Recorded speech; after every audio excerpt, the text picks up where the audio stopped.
ஆசீர்வதிப்பாராக.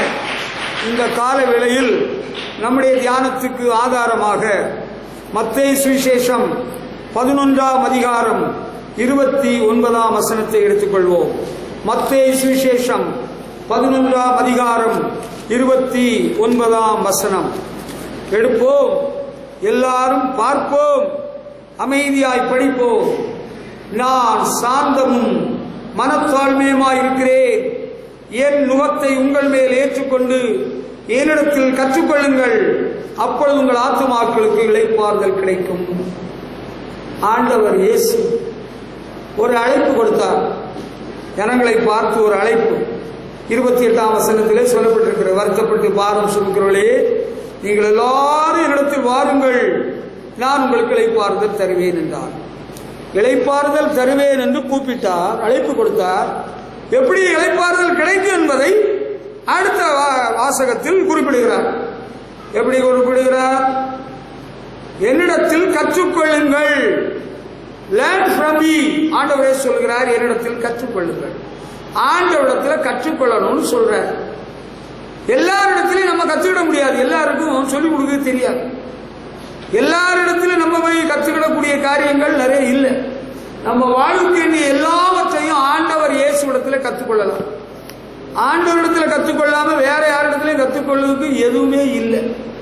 எந்த இதிகாசத்திலையும் புராணத்திலையும் எந்த மத கர்த்தாவிடத்திலையும் எந்த விலாசவரிடத்திலையும் ஆண்டவரிடத்தில் கற்றுக்கொள்ள முடியாதது வேற யார்கிட்டையும் கிடையாது. உலகத்தில் தோன்றின ஞானிகள் எல்லாரையும் பார்க்கலும் மேலானவர் ஆண்டவர் இயேசு. இயேசுவே சொல்லி இருக்கிறார், சாலோமனிலும் பெரியவர் இங்கே இருக்கிறார். ஆண்டவர் இயேசு சாலோமனிலும் பெரியவர், யோனாவின் தீர்க்கதரிசிகளிலும் பெரியவர், ஆபிரகாமிலும் பெரியவர். ஹல்லேலூயா. ஆண்டவரிடத்துல நம்ம கத்துக்கணும். பள்ளிக்கூட பாடம் உங்க சார்கிட்ட படிங்க, காலேஜ் ஸ்டடீஸ் உங்க காலேஜ் ப்ரொஃபஸர்கிட்ட படிங்க, அது கரெக்ட் தான். இந்த உலக வாழ்வுக்கு வேண்டிய காரியங்களும் பரலோக ராஜ்யத்துக்குரிய காரியங்கள் எல்லாம் கத்துக்கிடணும்னு ஆண்டவர் இயேசுவிடத்துல தான் கத்துக்கணும். இப்ப இயேசு கிறிஸ்து இருக்கிறாரான்னு கேட்டோம், இப்ப இருக்கிறார். எங்க இருக்கிறார்? நம்முடைய தேவன் பரலோகத்தில் இருக்கிறார், நம்ம மத்தியிலே எழுந்தருளுகிறார். இப்ப ஆண்டவரிடத்துல கத்துக்கிடணும்னா அவரை ஆராதிக்கிற இடத்துல தான் கத்துக்கிட முடியும். அது எப்படி கத்துக்கிடணும்? பள்ளிக்கூட பாடம் புத்தகத்தை வச்சு போய் கத்துக்கிடணும் இல்லையா? College studies, college books, text books இருக்கு இல்லையா? ஆண்டவரை பத்தி இப்ப கத்துக்கிட்டதுக்கு நமக்கு பைபிள் இருக்குது. இப்ப ஆண்டவரிடத்துல கத்துக்கிடணும்னா பைபிளை எடுக்கணும், அதில் உள்ள வசனத்தை படிக்கணும், அதை சொல்லிக் கொடுக்கறத சரியா புரிஞ்சுக்கணும். அதுக்கப்புறம் அந்த போதனையை ஏற்றுக்கொள்ளணும். Accept my teaching. ஆண்டவர் சொல்றாரு, என்னுடைய போதனையை ஏற்றுக்கொள்ளுங்க. ஆண்டவர் இயேசுவின் போதனை விட மேலான போதனை எங்க இருந்தும் எங்க வரல, இனிமேல் வரப்போறதும் இல்லை. இயேசுவின் போதனை தான் மற்ற எல்லாருடைய போதனை விட ரொம்ப மேலானது. ஹல்லேலூயா. இப்ப நமக்கு ரெஸ்ட் கிடைக்கணும், இளைப்பாறுதல் கிடைக்கணும்னா இயேசு கிறிஸ்துவின் மண்டையில முதலாவது இளைப்பாறுதல் தருவேன்னு சொல்றாரு. நீங்க எல்லாம் வாங்கன்னு கூப்பிட்டார், நீங்க வந்துட்டீங்க, வெரி குட். இப்ப இனி இளைப்பாறுதல் கிடைக்கணும்னா if you want rest, listen to his teaching. ஆண்டோட போதனை நீங்க கவனிக்கணும், ஏத்துக்கணும். ஆண்டோடத்துல நம்ம கத்துக்கிறதுக்கு என்னதான் இருக்கும்? ஆண்டோடத்துல கத்துறதுக்கு எல்லாமே இருக்கு, நல்லாவே இருக்கு. ஆண்டோடத்துல கத்துக்கிடாம நீங்க யார்கிட்ட போய் கத்துக்கிட போறீங்க? ராமகிருஷ்ண பரமஹம்சருடைய கத்துக்கிட போறீங்க? ராமகிருஷ்ண பரமஹம்சருடைய சீஷன் தான் விவேகானந்தர். அவரு கடவுளை காணணும்னு கேட்டார். அப்ப ராமகிருஷ்ண பரமஹம்சர் குளத்துல கூப்பிட்டு தண்ணீரை பிடிச்சி முக்குனாராம். அங்க இருந்து கும்பல் வந்து கடவுள் இருக்கிறாரு. இப்ப தெரியுதானோ கடவுள் இருக்கிறாரு. எங்க இருக்கிறாரு? இங்க மூச்சில இருக்கிறார், உயிர்ல இருக்கிறார். கரெக்ட் தான். ராமகிருஷ்ண பரமஹம்சர் விவேகானந்தருடைய குருவானவராக இருந்தாலும் அவருக்கு வாழ்க்கை ஒரு பரிதாபமான வாழ்க்கை. அவருக்கு உண்மையான காட்சியை பார்க்கணும்னா கன்னியாகுமரியில் விவேகானந்தா பாறையில் இருக்கிறார். அவரும் அவருடைய துணைவியார் பார்த்தா வாழ்க்கையை வெறுத்துருவீங்க. ஒரு சந்தோஷம், ஒரு பிரகாசம் ஒன்றும் இல்லை. முகம் இப்படியோ இருக்கு. மற்றவர்களுடைய போதனை எல்லாம் கேட்டு நம்ம நஷ்டப்பட்டு தான் போவோம், கஷ்டப்பட்டு தான் போவோம். அதை உண்மையை சொல்லிடுறேன். ஆண்டவர் இயேசுவிடத்துல வந்துடணும், அவருடைய போதனையை கேட்கணும், அதை ஏத்துக்கிடணும். அப்ப நமக்கு இளைப்பாறுதல் கிடைக்கும். ஹல்லேலூயா. அதுதான் உண்மை. ஆண்டவர் இயேசு உயிர் தெழுந்த பிறகு கூட சீஷர்களிடத்துல சொன்னாரு. என்ன சொன்னாரு? மத்தேயு சுவிசேஷம் கடைசி அதிகாரம் கடைசி வசனத்தில் இருக்கு. என்ன சொன்னாரு? நீங்கள் புறப்பட்டு போய் சகல ஜாதிகளை சீஷராக்கி பிதா குமாரன் பரிசுத்தாவியின் நாமத்திலே ஞானஸ்நானம் கொடுத்து நான் உங்களுக்கு கட்டளையிட்ட யாவையும் அவர்கள் கைக்கொள்ளும்படி உபதேசம் பண்ணுங்கள்.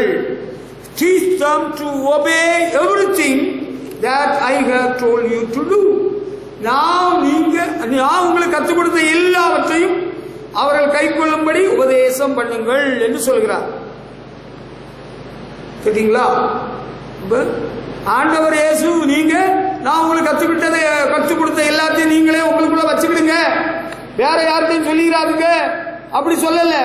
நான் உங்களுக்கு கற்றுக் கொடுத்தது எல்லாத்தையும் நீங்க மற்றவங்கள்ட்ட போய் சொல்லுங்க என்று சொன்னார். ஹல்லேலூயா.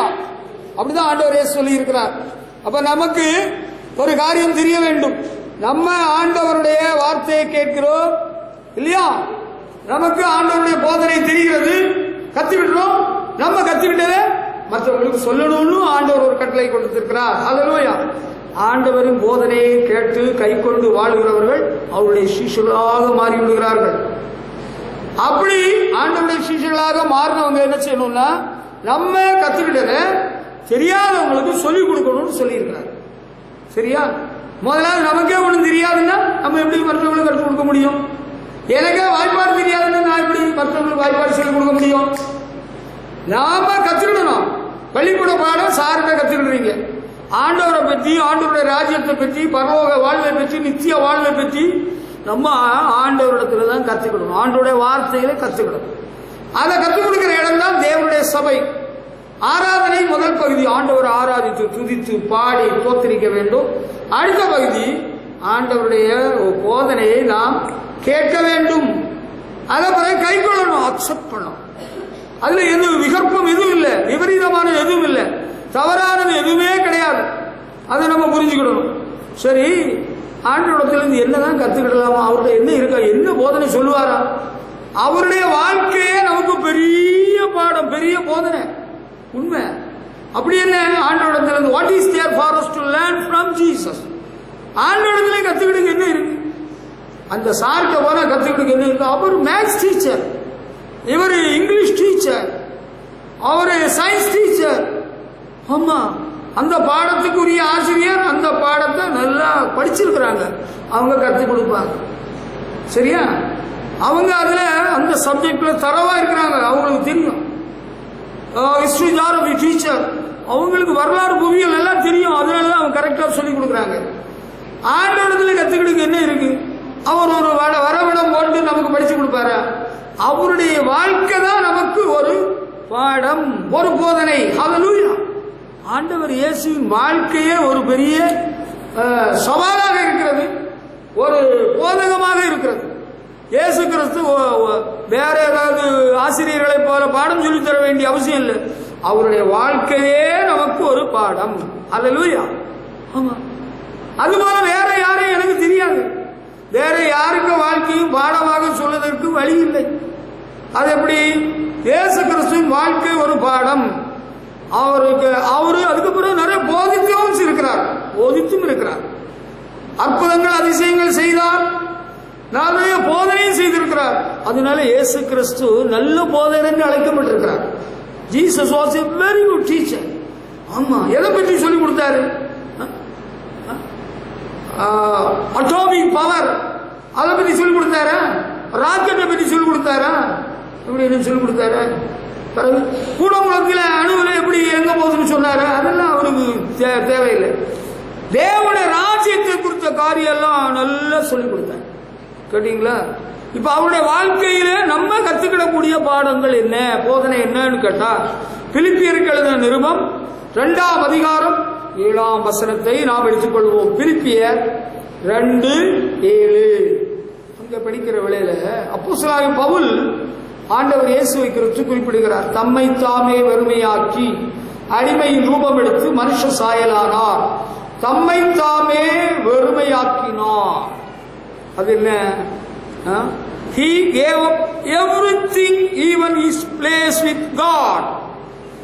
ஆண்டவர் இயேசு தேவனோடு இருந்தவர், பிதாவின் வடிவில் செல்ல பிள்ளையா இருந்தவர். அந்த நிலைமையை துறந்தார். He emptied himself. He gave up everything. எல்லாத்தையும் விட்டு பரலோகத்தின் மகிமை விட்டு இறங்கி வந்தார். கேட்டீங்களா? தம்மை தாமே வெறுமையாக்கினார். அவருக்கு இருந்த ஸ்தானத்தை விட்டு கொடுத்தார், விட்டு இறங்கினார். He came down from heaven. பரலோகத்திலிருந்து இறங்கி வந்தார். ஆண்டவர் இயேசுவிடத்திலிருந்து கத்துக்கிறது என்ன? He renounced heaven. பரலோகத்தையே விட்டு இறங்கி வந்து விட்டார். ஹல்லேலூயா. பக்தன் பாடுகிறார், பரலோகத்தின் அருமை பொருளே நரலோகனில் அன்பேனையா. பரலோகத்தின் தேவன் இந்த பூமிக்கு மனுஷனாக பரலோக மகிமையை விட்டு இறங்கி வந்தார், வெறுமையாக்கினார். இயேசுவிடத்திலே கற்றுக்கிறது பாடம் என்ன? அந்த பாடத்தை பவுல் அப்போஸ்தலன் கற்றிருந்தாரு. அதனால தான் சொல்றாரு, அவரை அறிகிற அறிவின் மேன்மைக்காக எல்லாவற்றையும் நஷ்டம் என்று விட்டேன், குப்பையுமாக எண்ணுகிறேன் என்கிறார். எங்க பிலிப்பியர் 3ஆம் அதிகாரத்திலே குறிப்பிடுகிறார். அப்போஸ்தலனாகிய பவுல் இயேசு கிறிஸ்துவின் போதனை நன்கு அறிந்தபடியினால் அவருடைய பின்னணியம், அவருடைய பாரம்பரியம், அவருடைய சொத்து, அவருடைய வசதி வாய்ப்புகள் எல்லாம் புறக்கணித்தார், விட்டுவிட்டார். அதுதான் உண்மை. ஆண்டவர் இயேசு சொல்லி இருக்கிறார், ஒருவன் என்னை பின்பற்றி வர விரும்பினால் தன்னைத்தான் வெறுத்து தன் சிலுவை எடுத்துக்கொண்டு அனுதினமும் என்னை பின்பற்றி கடவன். அப்படி சொல்லி இருக்கிறார். பவுல் அப்போஸ்தலன் இயேசுவின் போதனையை சரியா புரிஞ்சுக்கிட்டார். அதனால எல்லாத்தையும் விட்டுக்கிட்டு ஆண்டவருக்கு சேவை செய்கிற மனுஷனாக மாறிவிட்டார், தொண்டனாக மாறிவிட்டார். He became a disciple of Jesus. பாருங்க, பரலோகத்தின் மகிமையெல்லாம் விட்டு இறங்கி விட்டார். இப்ப நமக்கு இருக்கிற அந்தஸ்தையும் நம்முடைய வசதிகளையும் நம்முடைய வாய்ப்புகளையும் நம்முடைய சூழ்நிலைகளையும் விட்டு விடுவதற்கு நம்ம தயாராக இல்லை. அதுதான் ரொம்ப பரிதாபமா இருக்கு. இயேசு கிறிஸ்துவின் காலத்துக்கும் பல நூற்றாண்டுகளுக்கு முன்பே வாழ்ந்த மோசேயை பற்றி எபிரேயர் 11ஆம் அதிகாரத்திலே நாம் படிக்கிறோம். இனிவரும் பலன் மேல் நோக்கமாயிருந்து எகிப்தின் பொக்கிஷங்களை பார்க்கிலும் பார்வோனுடைய குமாரத்தின் மகன் எனப்படுவதை வெறுத்து அனித்தியமான பாவ சந்தோஷங்களை வெறுத்து தேவனுடைய பிள்ளைகளோட துன்பத்தை தெரிந்து கொண்டார். பரலோகத்தில் இருந்த நிலைமைன்னா சிருஷ்டிகர்த்தர் இல்லையா? பரலோகம் எப்படி இருக்கும்? பூமியை போல இருக்கும், நாரிட்டா இருக்கும், குப்பையும் உழுதியுமா இருந்துட்டு இருக்கும், கெட்ட மனிதர்கள் நிறைந்ததா பரலோகம். பரலோகம்னா என்ன? பரலோகம், பரலோகத்தில் இருக்கிறது யாரு? பிதாவாகிய தேவன். பரலோகத்தில் தேவனுடைய ஒரே பேரான குமாரனாக இருந்தவர் பரலோகத்தை விட்டு பூமிக்கு வந்தார். இந்த குப்பை நிறைந்த உலகம், பாவம் நிறைந்த உலகம், அக்கிரமம் நிறைந்த உலகம், பேய் பிசாசுகளின் தொல்லை நிறைந்த உலகத்தில் ஆண்டவர் இயேசு பரலோக மகிமையை விட்டு இறங்கி வந்தார். அப்ப we have to come down from certain things in our life. நம்ம வாழ்க்கையில் சில இடத்திலிருந்து நம்ம இறங்கி வரணும் போல இருக்குது. அப்ப உண்மைதான், அதுதான் கரெக்ட். அந்த இன்கம் டாக்ஸ் கமிஷனர் சகேயு காட்டத்தி மரத்திலே உயரமா ஏறி உட்கார்ந்து இருந்த ஆண்டவர் இயேசு அவனை கண்டு பேரை சொல்லி கூப்பிட்டு, சகேயுமே சீக்கிரமா இறங்கி வா, come down, I want to stay in your house today. இன்னைக்கு நாம வீட்டுல தங்கணும் சொன்னார்ல. அப்ப நம்ம கொஞ்சம் இறங்கி வரணுமா? பெருமையிலிருந்து, மனமேட்டுமையிலிருந்து, அகம்பாவத்திலிருந்து, ஆணவத்திலிருந்து, தவறான வகைகளிலிருந்து நம்ம இறங்கிடணுமா? ஆண்டவர் இயேசுவிடத்திலே கற்றுக்கொண்ட பாடம், அங்க மேன்மை, அந்த பெருமை எல்லாம் அந்த உயர்ந்த அந்தஸ்துல இருந்து கீழே இறங்கிட்டாருங்க. தரை மட்டும் கீழே வந்துட்டார். அப்பா, நம்ம எல்லாம் இறங்க முடியாது. நாங்க யார் தெரியுமில்ல? எங்க குடும்பம் என்ன உங்களுக்கு தெரியுமா தெரியாதா? தெரியாதா? எங்க குடும்பத்தை பற்றி நான் சொல்றேன், கொஞ்சம் கேளுங்க. இப்ப ஆண்டவர் இயேசு எல்லாம் விட்டு இறங்கு தன்னை வெறுமையாக்கினார். வெறுமையாக்க ஒண்ணு இல்லை, அவர் சாதாரண ஒரு மனுஷனாக வந்தார். எங்க பிறந்தாரு இயேசுநாதர்? ஏரோதின் அரண்மனையில் பிறந்தாரோ? இல்லையே, மாட்டு தொழுவத்தில் ஒரு ஏழையாக பிறந்தார். அல்லேலூயா. ஒரு அடிமையாக இந்த உலகத்தில் ஒரு அடிமையை போல வாழ்ந்தார். He became a servant. ஒரு வேலைக்காரர் போல ஆனார் ஆண்டவர். அப்படியே ராஜ மகிமையில, ராஜ மேன்மையில வந்தார். He came down from heaven. he became a servant. ஐயா, ஆண்டவர் இயேசு சொல்றாரு, ஊழியம் கொள்ளும்படி வராமல் ஊழியம் செய்யும்படி வந்தேன் என்கிறார். இயேசுவிடத்தில் நம்ம கத்துக்கிட்டோம்னு சொன்னா நம்ம வாழ்க்கை இன்னும் ரொம்ப மாறுங்க. இயேசுவிடத்தில் கத்துக்கிடாம அவர் பிலாசபர்கிட்ட போய் கத்துக்கிட்டாரோ? பைபிள் காலேஜில் எல்லாம் இயேசுவை பற்றி தான் சொல்லிக் கொடுக்குறாங்க நீங்க நினைச்சீங்களா? கிடையாது. பைபிள் காலேஜில் என்னென்ன போதனை நடக்குதுன்னு உங்களுக்கு தெரியுமா? தெரியாதா? நான் கொஞ்சம் சிம்பிளா சொல்றேன். How to dress up well in the society, how to dominate big people, எப்படி நல்ல டிப் டாப்பா ட்ரெஸ் பண்ணணும். இறையியல் கல்லூரிகளில் கற்றுக் கொடுக்குறது. எப்படி டிப் டாப்பா ட்ரெஸ் பண்ணணும், சட்டையெல்லாம் இன் பண்ணணும், நல்ல பெல்ட் எல்லாம் கட்டணும், முடிஞ்சா ஒரு கண்ணாடி கூலிங் கிளாஸ் எல்லாம் போட்டுக்கணும், தொப்பிக்கு வாய்ப்பு கிடைச்சா ஒரு தொப்பியும் வச்சுக்கணும், அப்படி சவுண்டை கொஞ்சம் மாத்திக்கிடணும், அப்படி கழுத்தை கொஞ்சம் தூக்கிக்கிடணும், அப்படி உடம்ப கொஞ்சம் அசைச்சுக்கிடணும். அதெல்லாம் சொல்லிக் கொடுக்குறாங்க. எக்ஸசைஸ் எல்லாம் சொல்லிக் கொடுப்பாங்க பைபிள் காலேஜில். உங்களுக்கு தெரியாதா? உங்களுக்கு தெரியாதனால தான் நான் சொல்லி தர வேண்டியது. பைபிள் காலேஜில் வேற என்ன சொல்லிக் கொடுக்குறாங்க? How to acquire wealth, how to get money from others' pockets. மற்றவங்களுக்கு பாக்கெட்ல இருக்கிற பணத்தை எப்படி நம்ம வசூல் பண்ணலாம், அதெல்லாம் டீச்சிங் இருக்கு. நம்ம விட மேலானவர்கள், மேலான அந்தஸ்து உள்ளவர்களை கூட எப்படி மட்டம் தட்டலாம், மடக்கலாம், தரையில உட்கார வைக்கலாம், அவங்கள பயப்பட வைக்கலாம், ஆட்டி படைக்கலாம், அதெல்லாம் நிறைய சொல்லிக் கொடுக்குறாங்க. எப்படி ஆடம்பரமாய் வாழலாம், ஆடம்பர வாழ்க்கைக்கு எப்படி நம்ம வழிமுறைகள். நம்ம சில காலம் கஷ்டப்பட்டு ஊழியம் செய்யணும். ஆரம்பத்தில் ஊழியம் கொஞ்சம் வளர்ந்த பிறகு நமக்கு வெளிநாட்டுக்கு போயிட்டு அங்க நம்ம சுகபோகமாக வாழலாம், சந்தோஷம் அனுபவிக்கலாம். பரலோகமே இங்க வந்தாச்சுங்க, பூமிக்கு அன்றைக்கே வந்தாச்சு. இனி ஆண்டவர் வருவார், எக்கால சத்தம் துணிக்கும் நம்ம அங்க உள்ள பரலோகத்துக்கு போவோம். இப்ப நம்ம வாழ்கிறதே பரலோக வாழ்க்கை தான் சொல்லிக் கொடுக்குறாங்க.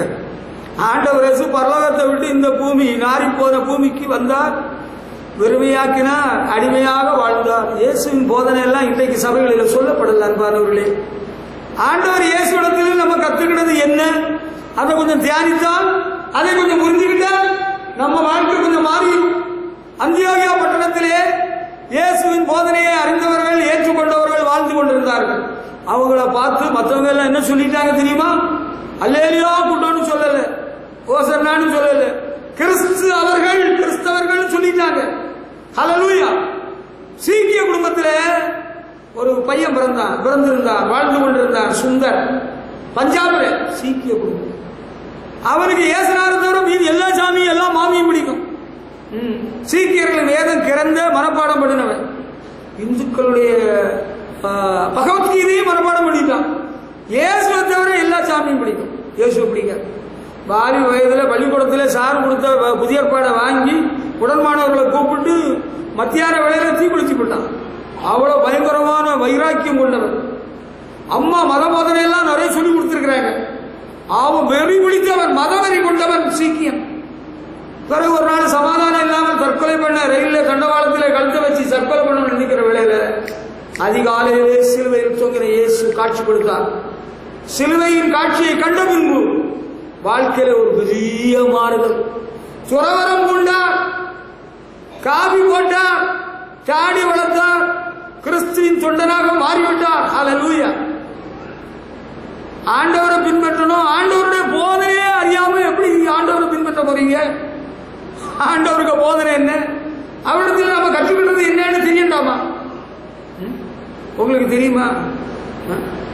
இந்த நாட்டில் நிறைய தத்துவ ஞானிகள் தோன்றினார்கள். பிளேட்டோ, அரிஸ்டாட்டில், கிரேக்க ஞானிகள். நம்ம நாட்டில் கூட நிறைய தத்துவ ஞானிகள் தோன்றி இருக்கிறார்கள்.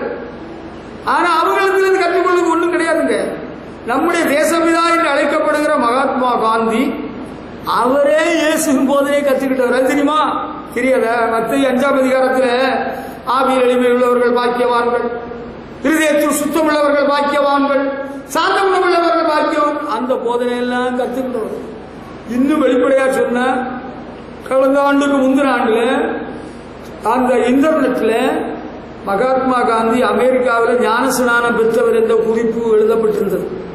அதை படித்து எங்களிடம் ஒரு சகோதரன் சொன்னார். ஆனா அதை கொஞ்ச நாளையில எரேஸ் பண்ணிட்டாங்க, டெலிட் பண்ணிட்டாங்க, அழிச்சு போட்டாங்க. இனிமேல் அது இருந்தா சுத்தப்படாது, சரிப்பட்டு வராது. நான் அதை விசுவாசிக்கிறேன். அவர் ரட்சிக்கப்பட்டு ஞானஸ்நானம் பெற்றவராய் இருக்க முடியும் என்று நான் நம்புகிறேன். அதற்கு வாய்ப்புகள் ஏராளம் இருக்கிறது. ரைட்.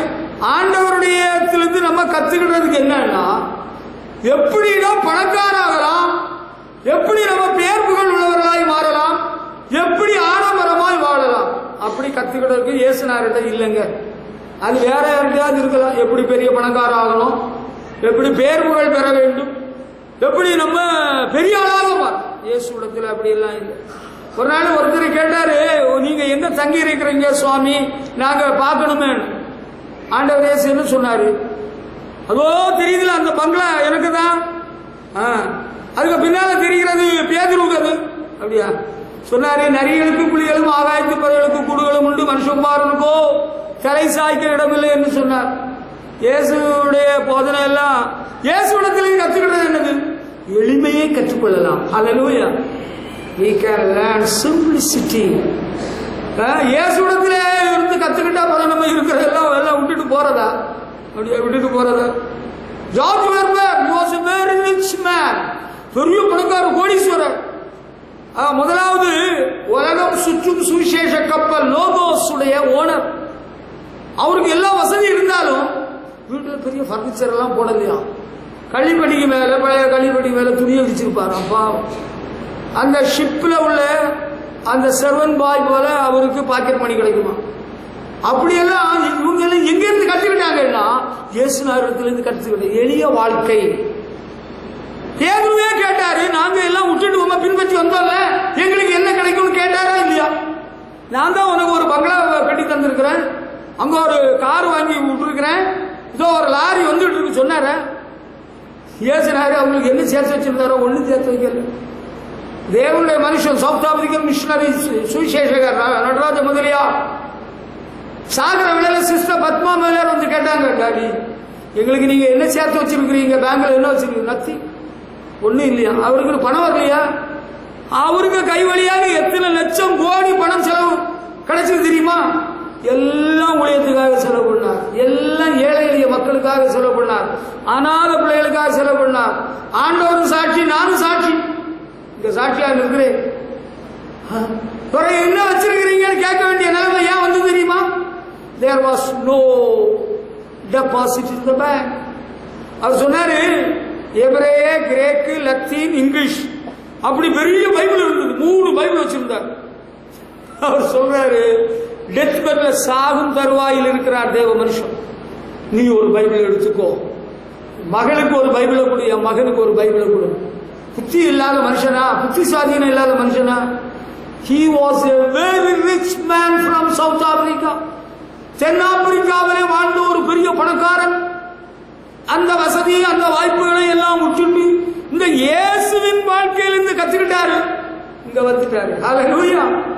ஒரு அம்பாசிடர் காரு, பாஸ்டர் ரோலன்ஸ் வாங்கி கொடுத்த ஒரு காரு, அவர் தான் ஓட்டுவார், அவர் தான் டிரைவர், அவர் தான் ஓனர். ஒரு தியாக வாழ்க்கை, எளிய வாழ்க்கை வாழ்ந்தார். ஆண்டவர் அழைத்தார், பரலோகத்துக்கு போனார்.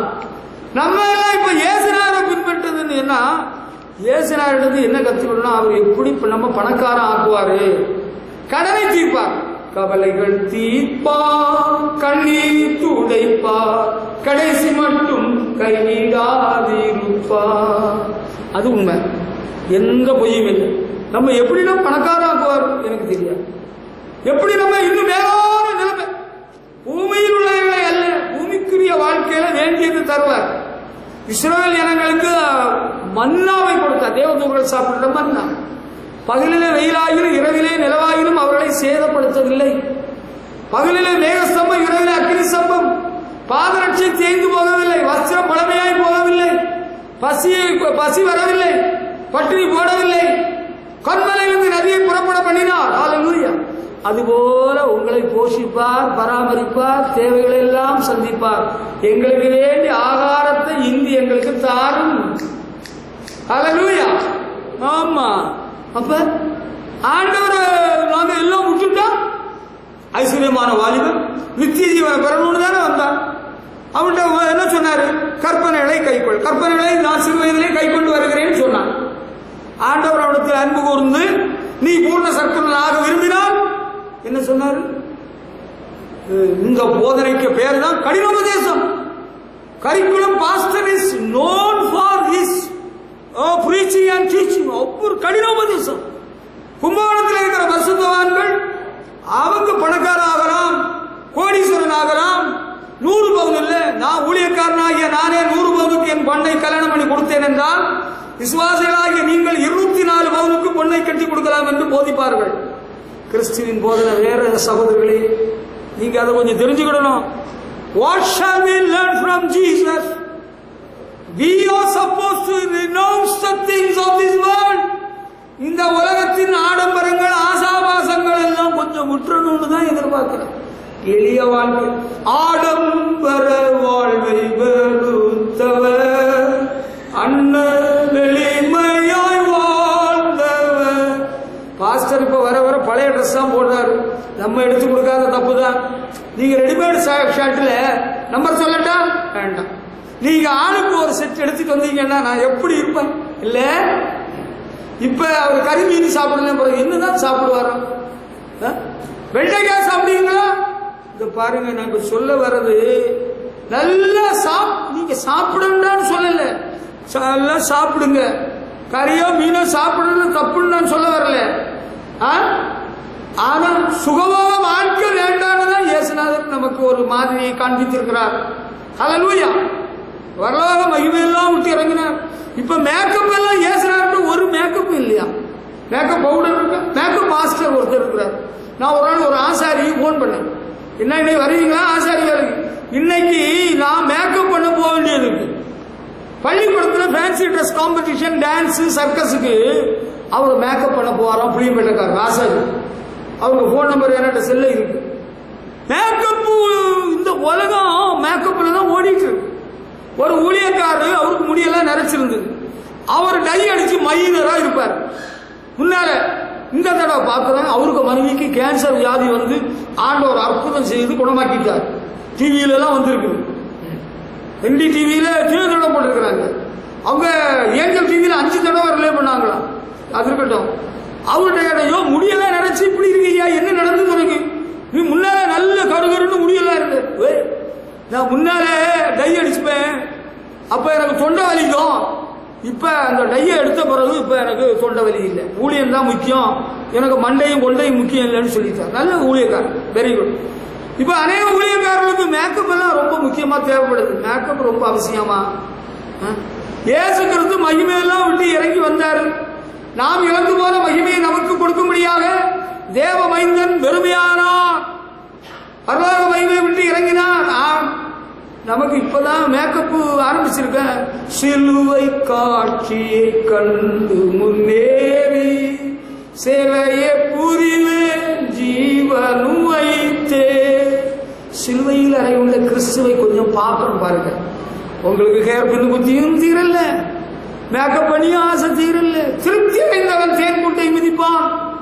நான் சில தேவ மனிதர்களை அறிவேன், அவங்க எவ்வளவு மேக்கப் எல்லாம் பண்ணி ஆடம்பரமாக ஜோடித்து அட்ராக்டிவாக வாழ்ந்தவங்க எல்லாம் ஆண்டவருடைய அழைப்பையும் தரிசனத்தையும் பெற்ற பிறகு அதெல்லாம் மறந்துட்டாங்க, எல்லாம் விட்டுட்டாங்க.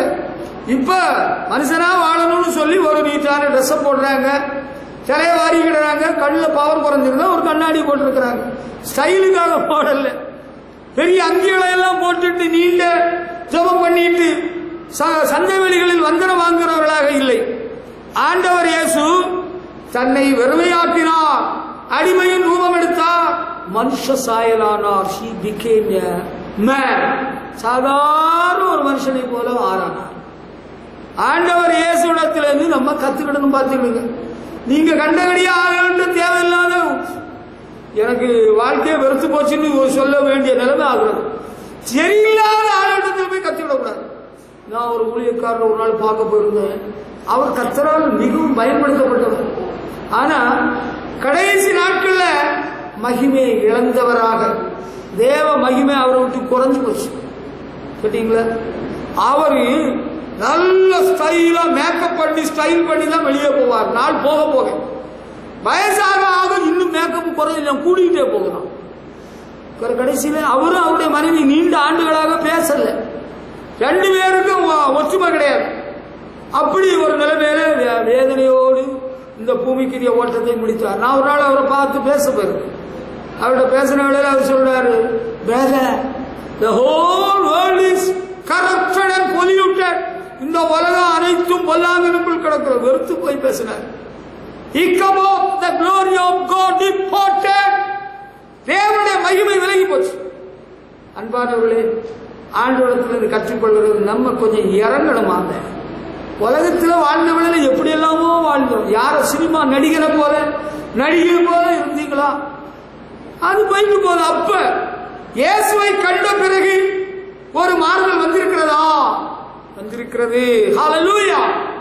வந்திருக்குது. உள்ளவங்க கர்த்தருக்கு மகிமை செலுத்தலாம். ஹல்லேலூயா. பாஸ்டர், எனக்கு ஞானஸ்நானம் தருவீங்களா? நீங்க பொட்டை கொஞ்சம் எடுத்துருவீங்களா? தரலாமே.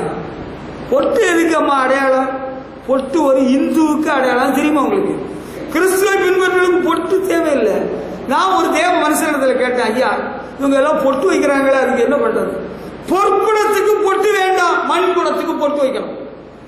ஆண்டவர் இயேசு புதிய நாமத்தை உன்னுடைய நெற்றியில் எழுதுகிறார். நீ அவருடைய மகன் மகள் என்று எழுதுகிறார். அதுக்கப்புறம் எதுக்குமா பொட்டு? எங்க புருஷன் இருக்கிறாருல, நாங்க பொட்டு கேட்டா மற்றவங்க தப்பா நினைப்பாங்களே. புருஷமார் உயிரோடு இருக்கிறவங்க பொட்டு வைக்காத பிறகு எல்லாம் செத்து போயிட்டாங்களா? புருஷமாரு சாலி அறுத்துட்டாங்களா? இல்ல இல்ல, நல்லா தானே இருக்கிறாங்க. ஆடம்பரம் எல்லாம் ஸ்டைல் மேக்கப் எல்லாம் விட்டா என்ன கட்டு போயிருமா? நம்ம யாரும் மதிக்க மாட்டாங்க. அப்படியா? அது எனக்கு தெரியாத. இது எனக்கு இப்பதான் தெரியுது. நம்ம எல்லாரும் மதிக்கிறதுக்கு ஏற்றபடி என்ன செய்யணும்? நம்ம நடந்துக்கிடணும், வாழணும். எனக்கு அது ஒத்து வரல. இயேசு கிறிஸ்து எல்லாராலும் மதிக்கப்பட்டாரா? எனக்கு தெரியுதில்லை. எல்லாராலும் புறக்கணிக்கப்பட்டார் என்று தான் எனக்கு பைபிள படிச்சிருக்கிறேன். ஆண்டவர் இயேசு சாதாரண ஒரு மனுஷனாக மாறினார். அது ஒன்று. அடுத்து 8ஆம் வசனத்தில் இருக்குது. 8ஆம் வசனத்தில் என்ன இருக்குது? வசனம் இருக்குது. அவர் கீழ்ப்படிந்தவராகி கீழ்ப்படிந்தவரானார். கீழ்ப்படிந்தவராகி தம்மை தாமே தாழ்த்தினார். He humbled himself by being fully obedient to God. எப்படி? தன்னை தாழ்த்தினார், கீழ்ப்படிந்தார். ஆண்டவர் இயேசுவிடத்திலே கத்துக்கிறது என்னது தெரியுமா? தாழ்மை, கீழ்ப்படிதல். இது ரெண்டு கத்துக்கிடணும். தாழ்மையும் கீழ்ப்படுதலும் யாருக்கு இல்லையோ அவங்கள ஆண்டவருக்கு பிள்ளைகள் ஒத்துக்கிறதுக்கு வாய்ப்பே கிடையாது. If you are a child of God, you must be humble. நான் என்ன செய்ய தெரியல, ரெண்டு துண்டு துண்டாக்கி வெட்டி கொண்டு விடுவேன். கொன்னேரம் கொன்னுட்டு நான் ஜெயிலு போயிடும். தெரியல, நீ ஆண்டவருக்கு பிள்ளை. ஆண்டவரிடத்திலிருந்து கத்துக்கிறது தெரியுதா உனக்கு? உனக்கு தமிழ் புரியல? நான் தமிழ்ல தானே பேசுறேன். ஆண்டவருடைய வாழ்க்கையிலிருந்து கற்றுக்கொள்ளக்கூடிய என்னிடத்தில் கற்றுக்கொள்ளும் சொன்னாரு. என்ன கத்துக்கிறது இருக்குது இயேசுனார் இடத்துல? அவரிடத்துல தாழ்மையை கற்றுக்கொள்ளலாம். அவரை என்னெல்லாமோ சொன்னாருங்க, அற்பமா பேசினாருங்க, தூஷித்தாருங்க, இவன் பேய் பிடிச்சவன்னு சொன்னாருங்க. அப்படியெல்லாம் சொல்லி இருந்தாலும் ஆண்டவர் வந்த நோக்கத்தை நிறைவேற்றி ஊழியத்தை செய்து கொண்டிருந்தார். அல்லேலூயா. பிதாவுக்கு மகிமையாக ஆண்டவர் இயேசு ஊழியம் செய்தார். தாழ்மையாக இருக்கிறதுக்கு மனசு இருக்கா? முதலாவது நானும் தாழ்மையா தான் இருக்கிறேன். ஆனா ஒரு பயிர் என்னை இருக்க விடுறான். நான் அடாபடியா இருந்தா எல்லாரும் பயிர் ஒதுக்கிடுறான். நான் கொஞ்சம் தாழ்மையா இருந்தா எனக்கு மொட்டை போட்டு மிளகா அரைக்கணும்னு நினைக்கிறேன். நான் தாழ்மையா இருந்தா ஒருத்தரை வேலை செய்ய கூப்பிட்டு அவன் வாரா இல்லை, வரியா வரமாட்டியா, ரெண்டு ஒன்று சொல்லு, ஒன்ன சும்மா விட மாட்டேன்னு சொன்னா எல்லாரும் வேலைக்கு வாரான். பயந்து நடுங்கிறான். என்ன கண்டாரு? அப்படியா? நம்ம கண்டு எல்லாரும் பயந்து நடுங்கணும்னு உள்ள தேவை கிடையாது. இயேசு கிறிஸ்துவ கண்டு எல்லாரும் பயந்து நடுங்கிறாங்களா? இயேசு கிறிஸ்துவ கண்டு பேய் பிடிச்சவன் தான், பேய் தான் நடுங்குச்சு. மனுஷர்கள் யாரும் பயந்து நடுங்கல. Jesus was not a terror. He was not a terrorist. அவர் தீவிரம் காட்டவில்லை, தீவிரவாதியும் இல்லை. அன்பு நிறைந்தவராக இருந்தார். அவர் தாழ்மையாக இருந்தார். சீஷர்களின் பாதங்களே கழுவி இருக்கிறார். அல்லேலூயா. சீஷர்களுக்கே ஒரு மாதிரியாக இயேசு விளங்கினார். தாழ்மையாகவே இருந்திருக்கிறார் கர்த்தர் இயேசு. அதனால தான் அவரை யாரும் பொருட்டாக எண்ணவில்லை. போயிட்டு போகும். ஆனால் பிதாவாகிய தேவனால் அங்கீகரிக்கப்பட்ட தனிப்பட்டவராக இந்த பூமியிலே வாழ்ந்தார், ஊழியம் செய்தார், தாழ்மையோடு இருந்தார். தாழ்மையா இருந்தா இனிமேல் வாழ முடியாதுங்க. மாமியார் ஸ்தானத்திலே நம்ம இருக்கும் பட்சத்தில் நீங்க வருவர்கள்ட்ட பேர பிள்ளைகள்ட்ட தாழ்மையா இருந்தா காலம் தள்ள முடியாது. அவங்க உங்கள்கிட்ட எல்லா வேலையும் செய்ய வச்சு உங்களை சீக்கிரம் சாகடிச்சு விடுவாங்க. என்ன நினைச்சிருக்கிற, ஒழுங்கா இருக்கிறியா, பாத்துக்க, இந்த வீட்டுல குடியிருக்கணும்னா ஒழுங்கா இரு. அப்பப்ப ஒரு மிரட்டல் கொடுங்க. வீட்டில் இருக்கிற மற்ற எல்லாருக்கும் ஒரு மிரட்டல் கொடுங்க. அப்பதான் பயந்து அடங்கி இருப்பாங்க. எங்க மாமியார் இருக்கிறாங்க பாருங்க, டெரராகும். அப்படி ஒரு புகழ் பெறுங்க, ஒரு சாட்சி பெறுங்க. தாழ்மையுள்ள இயேசுவை நான் உங்களுக்கு சொல்லிக் கொண்டிருக்கிறேன். அல்லேலூயா. அந்த தாழ்மையின் அறிகுறியாகத்தான் கழுதையின் மேல் ஏறி சென்றிருக்கிறார் என்று தீர்க்கதரிசி சொல்லுகிறார். அல்லேலூயா. நம்ம கார்ல போகக்கூடாது, கார் வச்சுருக்க கூடாது, நான் உங்களை யாரையும் சொல்லல. கார் வாங்கினா நல்ல காராக வாங்குங்க, ஒரு ஷாப்புக்கு அடிக்கடி போகாமல் இருக்கிறதுக்கு தக்கதான். பிளைன் வாங்குறதுக்கு ஒரு வாய்ப்பு கிடைச்சது, நீங்க உலக நாடுகளுக்கு போக வேண்டிய தேவை இருக்குன்னா பிளைன் கூட வாங்கலாம், தப்புன்னு நான் சொல்ல வரல. ஆனால் ஆடம்பரமாக நம்ம ஒரு காரியத்தில் இறங்கிடக்கூடாது. அதுதான் நம்ம ஜாக்கிரதையா இருக்க வேண்டியது. தாழ்மையா இருக்கணும். நமக்கு எங்க இருந்தாலும், குதிரை இருந்தாலும் சரி, கழுதை இருந்தாலும் சரி, வேற குதிரை, கழுதை, மாடு, காட்டில் வாழ்கிற நரி,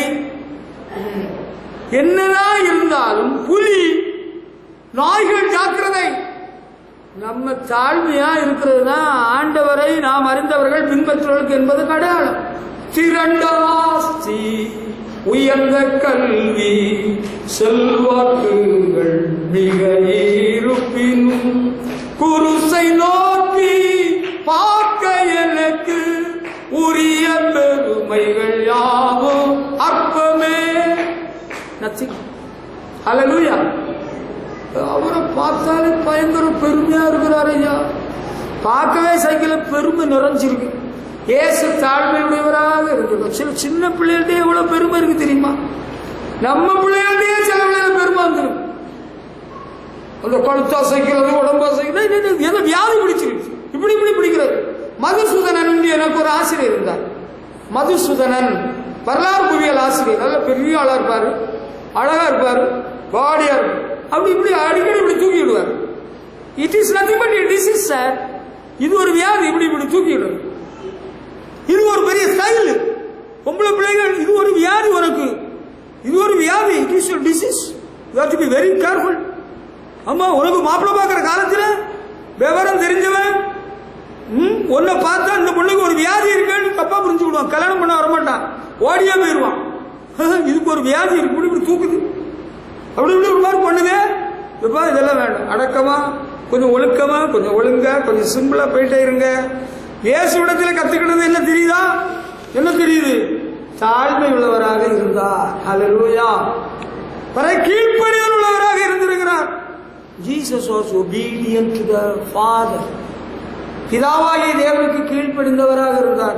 சொல்லி 30 வயசு வரையிலும் இயேசு கிறிஸ்து அப்பா அம்மாவுக்கு கீழ்ப்படிந்திருந்தாரப்பா. நல்லா கேட்டுங்க.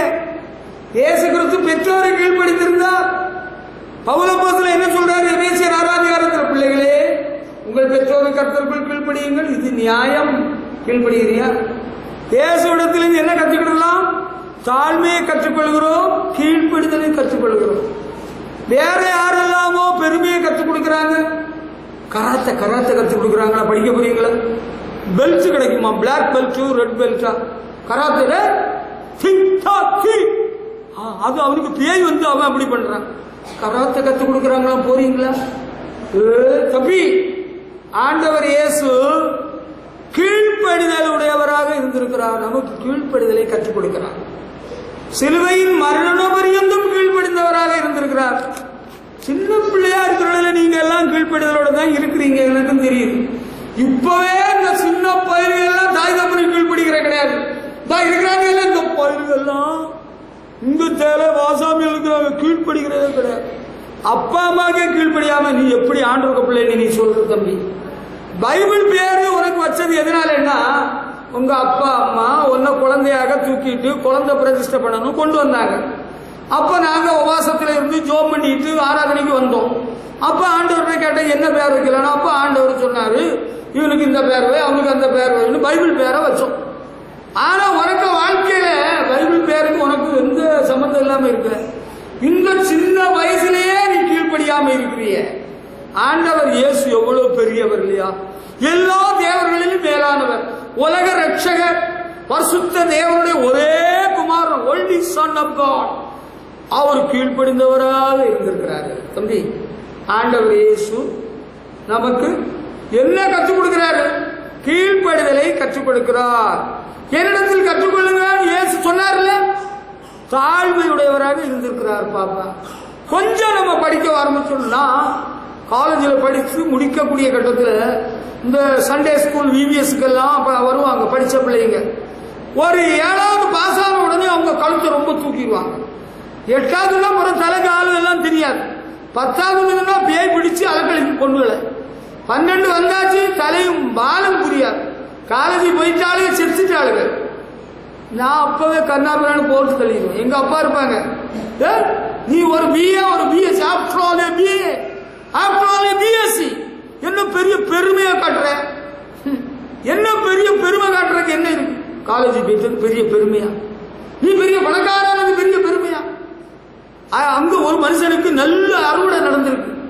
அவன் கோடவுனை பெருசாக்கி களஞ்சியத்தை பெருசுபடுத்திக்கிட்டான். அவன் பரம் சொல்லிட்டு இருக்கிறான், கணக்கு தமிழால சொல்லிட்டு இருக்கிறான். இயேசு சொன்ன ஓமை, நான் பாரு களஞ்சியத்தை எல்லாம் பெருசாக்கிட்டு என்னுடைய ஆத்மாவே புசித்து குடித்து சம்பூர்ணமா ஜாலியா இரு. நாங்க இப்ப எல்லாம் ஜாலியா இருக்கிறோம். அப்படியோ இன்றைக்கு உன்னுடைய ஜீவன் உன்னை விட்டு விடுபடுவாரா? நீ சம்பாதித்தவர்கள் யாருடையதாகும்? எப்படி ஆண்டவர் கூப்பிட்டாரு தெரியுமா? யூ ஃபூல், மதிகேடனே, இந்த இரவிலே உன்னுடைய ஆத்மா உன்னை விட்டு ஈடுபடுமானால் நீ சம்பாதித்தவர்கள் யாருடையதாகும் என்று கேட்டாரு. நம்ம தாழ்மையும் வேணும், கீழ்ப்படிதலும் வேணும். அப்பதான் நம்ம வாழ்க்கை தேவனால் அங்கீகரிக்கப்பட்டதாக இருக்கும். நம்ம ஆண்டவரை பின்பற்றுகள் என்பதற்கு அதுவும் ஒரு அறிவு. என்ன சொன்னாலும் கேட்க மாட்டாங்க, அவங்களுக்கு தோணுது போலதான் செய்வாங்க. எத்தனை ஊழியக்காரங்க என்னட்ட சொல்லிட்டாங்க தெரியுமா? தேவனுடைய மனுஷனே, நீ உன்னுடைய சரீரத்தின் பலனை வீணடிக்காத. ஏதோ 20-30 நிமிஷம் சபையாருக்கு வசனம் சொல்லு. நீ என்னதான் சொன்னாலும் யாரு திருந்த போறாங்க? யார் திருந்த போறாங்க? பெரிய பெரிய சபையின் போதார்கள் பார்த்துட்டாங்க, அவங்க சொல்லிட்டாங்க. இப்ப யாரும் திருந்த போறதா இல்லையா? யாரும் கீழ்படிய போறதா இல்லையா? அதனால கூடுவோம், ஆடுவோம், பாடுவோம், ஒன்றால் மகிழ் கொண்டாடுவோம். நாடிய நம்மை தேடிய வந்த நாதனை ஸ்தோத்தரிப்போம். Sing song, sing song, sing song, sing song, sing song service. பாடுவோம், பாடுவோம், புதிய பாடல் பாடி பாடி இயேசு ராஜாவை கொண்டாடுவோம். நல்ல ஆராதனை எங்க சபை, சூப்பர் சபை, நல்லா பாடுவோம். ஆராதனை 1 மணி நேரம், 55 நிமிஷம் பாடுவோம், 5 நிமிஷம் சங்கீதம். ஆமென், காட் பிளஸ் யூ. அதுக்கு மேல இங்க இடம் இல்லை. அடுத்த ஆராதனை எல்லாரும் போயிருங்க, முடிஞ்சு போய். English service wonderful. Come on, celebrate, celebrate, celebrate the victory of the Lord. Celebrate, celebrate, celebrate the victory of the Lord. Right side a girl, left side another girl.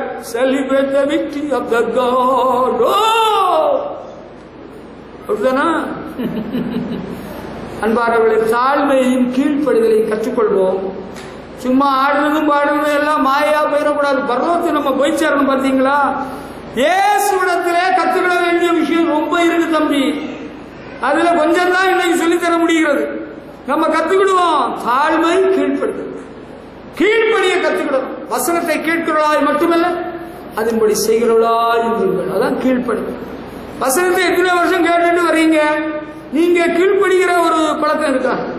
தம்பி, உனக்கு வயசு எத்தனாச்சு? உங்க அப்பா அம்மா கீழ்ப்படுகிற பழக்கம் உண்டா? உனக்கு வயசு என்னாச்சு? You are a girl, you have no mind to obey your father or mother. பொம்பளை பிள்ளைகளுக்கு ஒரு கீழ்ப்படுதல் இல்லை, ஆம்பளை பிள்ளைகளுக்கும் கீழ்ப்படுதல் இல்லை. அவரு போற போக்கில் தான் அவங்க போறான். விசுவாசிகள் நாங்க பல வருஷம் விசுவாசிகள், நீங்க சொல்றதை பற்றி சந்தோஷம் தான். Do you have the mind to obey unto the voice of God? ஆண்டவருடைய வார்த்தைக்கு கீழ்ப்படுகிற ஒரு சுபாவம் இருக்கு. பிதாவாகிய தேவனுக்கு மரண வரையெங்கும் கீழ்ப்படிந்தவராக தாழ்மையாக இயேசு இருந்தார். தாழ்மை இருந்தா கீழ்ப்படுகிறது. பெருமை இருந்தா துணிகரம் வந்துடும். கீழ்ப்படியணும்னு அவசியமே வராது. அதுதான் பாவம். கேட்டீங்களா?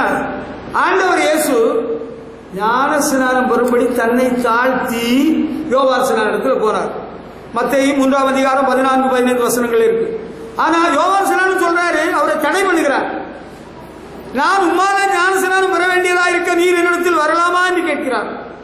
அப்படி தன்னை தாழ்த்தி யோவானிடத்திலே ஞானஸ்நானம் பெற இயேசு சென்றார். John tried to stop him. Why do you come to me to be baptized? ஞானஸ்நானம் பெற நீர் எப்படி என்னிடத்தில் வரலாம்? I should be baptized by you. உம்மிடத்தில் நான் ஞானஸ்நானம் பெற வேண்டியதா இருக்க, நீர் வரலாமா? Jesus humble. ஞானஸ்நானம் பெற தன்னை தாழ்த்தினார். ஹல்லேலூயா.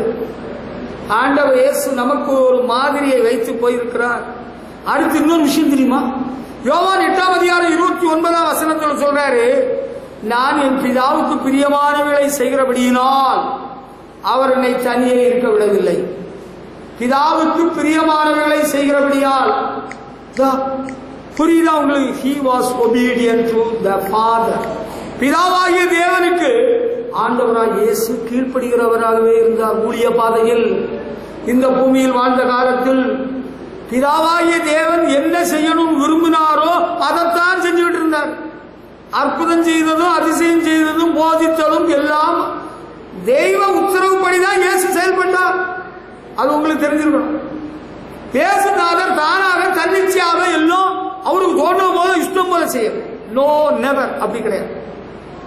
பிதாவினுடைய உத்தரவுப்படிதான் எல்லாமே செய்திருந்திருக்கிறார். அதுதான் உண்மை. அதுக்கு பேர் தான் உம் சித்தம் தேவா ஆகட்டுமே, நான் ஒரு மண் பாண்டம் குயவனே. அதுக்கு பேர் தான் தேவனுடைய சித்தம். Jesus was there to please the Heavenly Father all through his life and ministry. இயேசு கிறிஸ்து தன்னுடைய வாழ்க்கையின் ஊழியத்தின் முழு காலகட்டமும் பிதாவாகிய தேவனை பிரியப்படுத்தினவராகவே இருந்திருக்கிறார். கர்த்தருக்கு மகிமை செலுத்துவோம். ஹல்லேலூயா. அப்போஸ்தலனாகிய பவுல் கூட சபைக்கு எழுதுகிற சொல்றாரு, நீங்கள் பிரியமான பிள்ளைகளைப் போல கர்த்தரை பின்பற்றுகிறவர்களாகி பிரியமான பிள்ளைகளாக. Do you want to please your parents?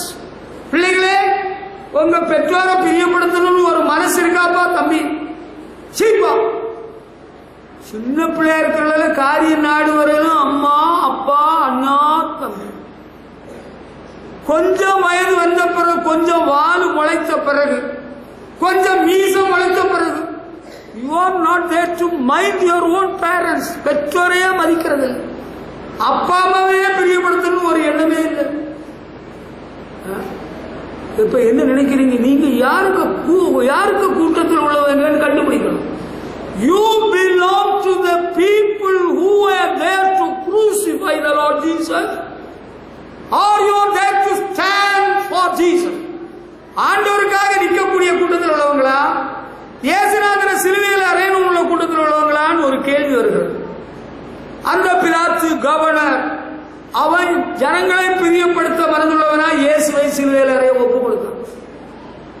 இன்னைக்கு நம்ம ஆண்டவரை பிரியப்படுத்துகிற ஒரு வாழ்க்கை வாழும். அதனால்தான் கள்ளும் வேண்டாமே, சாராயம் வேண்டாமே, பீரும் வேண்டாமே.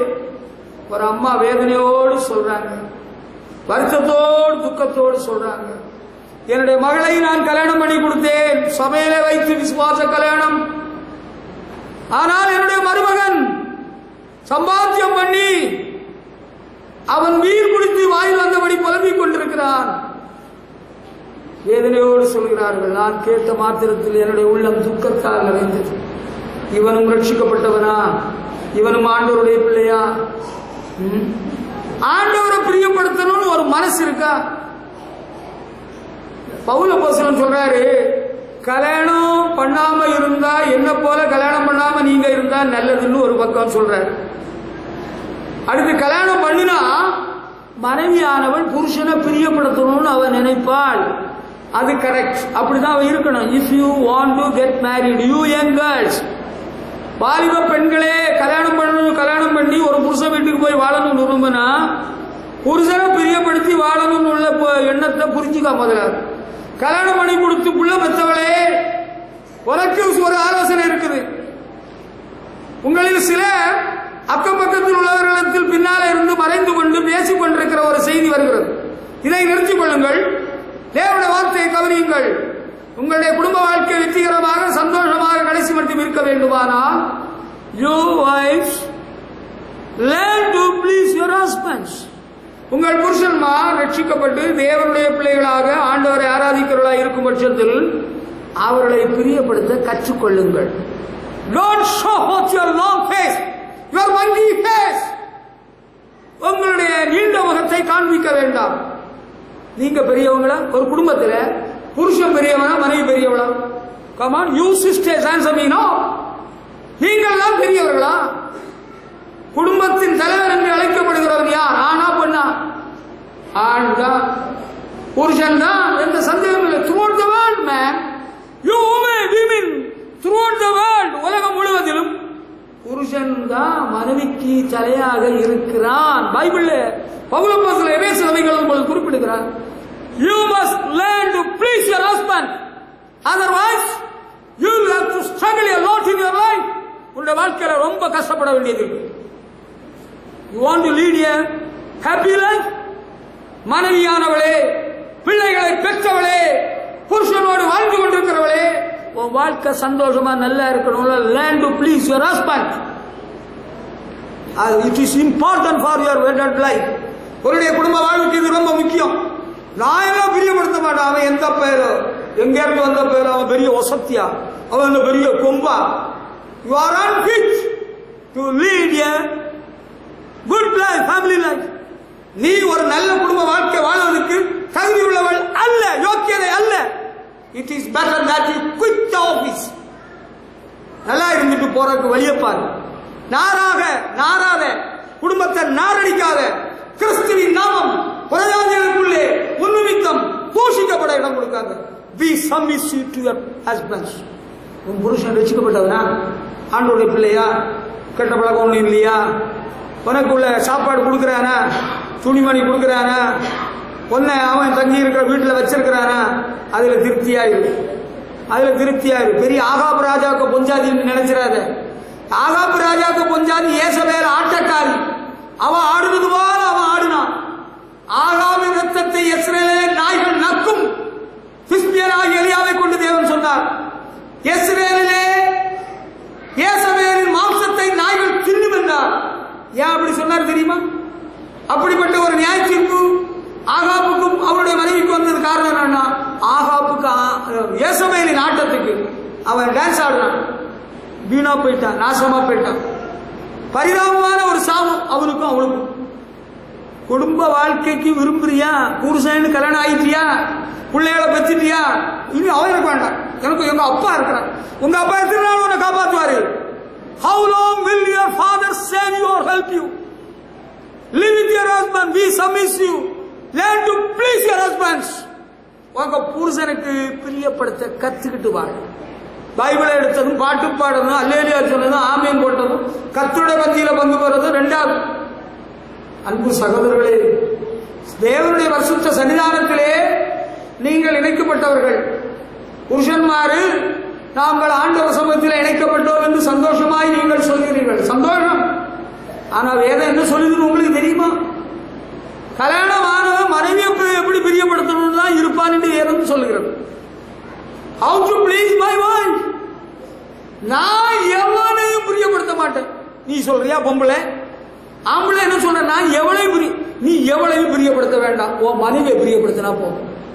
அவ சண்டை போடுவா, அதுக்கு நான் சண்டை போடுவேன். அவ சண்டை போட்டா நீ சண்டை போடாம சும்மா இரு. அவ பெரிய கொம்பா, நீ பெரிய கொம்பா. நாங்க மீச வச்சிருக்கிறோம். பொம்பளை பிள்ளைகளுக்கு 2 கொம்பை வச்சுட்டு அவங்க எத்தனை பேர் நடமாடுறாளுங்க. இந்த பாரு, இப்படி நீயா நானா பேசுறதுக்கு இங்க வேலை கிடையாது. ஒருவர் பிரியப்படுத்தி கனப்படுத்தி, புருஷர்களே உங்கள் சொந்த மனைவிகளில் அன்பு கூறுங்கள். அப்படிதான் பைபிள்ல இருக்கு. அந்த பிரசங்கம் எல்லாம் பண்ணிதான் சபையிலே பொண்ணு கட்டி வைக்கிறதே. பிரியப்படுத்த வேண்டும். ஆண்டவரை பிரியப்படுத்துறவங்க புருஷன்மார பிரியப்படுத்துவாங்க. ஆண்டவரை பிரியப்படுத்தணும் நினைக்கிறவங்க மனைவிமாரிடத்துல அன்பா இருப்பாங்க. ஹல்லேலூயா. நான் எப்படிதான் பிரியப்படுத்தினாலும் அவங்களுக்கு ஒரு சந்தோஷம் வருதில்லை. சந்தோஷம் வரலன்னா நீங்க துதி பாடல் பாடுங்க. ஆண்டவரே பிசாசு போராட்டத்தை எல்லாம் நீக்கி போடணும் கொஞ்சம் பரிசுத்தாவில ஜெபம் பண்ணுங்க. சத்தியமா சொல்றேன், நீங்க தின்பண்டமோ பொட்டலமோ வாங்கி கொடுக்காமலே அவங்களுக்கு சந்தோஷம் வந்துடும். எங்க வீட்டுக்காரருக்கு சந்தோஷம் வந்துட்டு சந்தோஷம் பொங்குது. என்னவே உங்களுக்கு சந்தோஷம் வந்துட்டு, சீனிவாச ஐயரே, கோவிந்த ஐயரே, உனக்கு எப்படி சந்தோஷம் வந்துட்டு? இயேசு என்னை ரட்சித்தார், முற்றும் என்னை மாற்றினார், சந்தோஷம் பொங்கி பொங்குதே. இவருக்கு என்னதோ பணம் கிடைச்சிட்டோ, நிறைய லாபம் கிடைச்சிட்டோ, என்னவோ வாங்கி திருட்டு வந்தாரோ கேட்கணும். ஒண்ணு இல்லை, நீங்க பரிசுத்தாவில கொஞ்சம் ஜெபம் பண்ணுங்க. பேய் பிசாசுகளின் தொல்லைகள் ஒரு குடும்பத்தில் யாருக்கு சீக்கிரம் வரும் தெரியுமா? உங்களுக்கு தெரியுமா தெரியாதா? புருஷர்களே கவனியுங்கள். You husbands listen to me now. குடும்பத்துல போராட்டமும் பேய் கோளாறும் யாருக்கா முதல்ல ஆரம்பிக்கும் தெரியுமா தம்பி? அண்ணே உங்களுக்கு தெரியுமா? மனைவிமார்கிட்ட தான் முதலாவது ஆரம்பிக்கும். பவுலப்போஸ்தலன் சொல்லி இருக்கிறார், அவர்கள் பலவீன பாண்டங்கள். சரீர பிரகாரமாக ஆவிக்குரிய பிரகாரமாக அவங்க பலவீன பாண்டம் தான். அவங்க உங்களுக்கு முன்னால ரசிக்கப்பட்டிருக்கலாம், உங்களுக்கு முன்னால வருஷாய் பெற்றிருக்கலாம், அவங்க உங்களை விட பைபிளும் படிக்கலாம், பாட்டும் பாடலாம், எல்லாம் நான் ஒத்துக்கிடுறேன். உங்க மனைவிமாருக்கு மூலம் வழியாக பேய்கோளாறு வராம இருக்கணும்னா யூ மஸ்ட் ப்ரே டெய்லி. ஆண்டவரே என் மனைவியை பிசாசு தொந்தரவு பண்ணிடக்கூடாது, பாதுகாத்துக்கணும். அதுக்கு அடுத்து நீங்க ஜோமணும், ஆண்டவரே என் பொம்பளை பிள்ளைகள் மூலம் பேய் பிசாசுகள் எந்த ஜோலியும் காட்டிடக்கூடாது, கொஞ்சம் ஜோமணிக்க. அப்ப எந்த பேய் வருதுன்னு பார்த்துருவோமே. No devil can attack you in the name of Jesus. Hallelujah.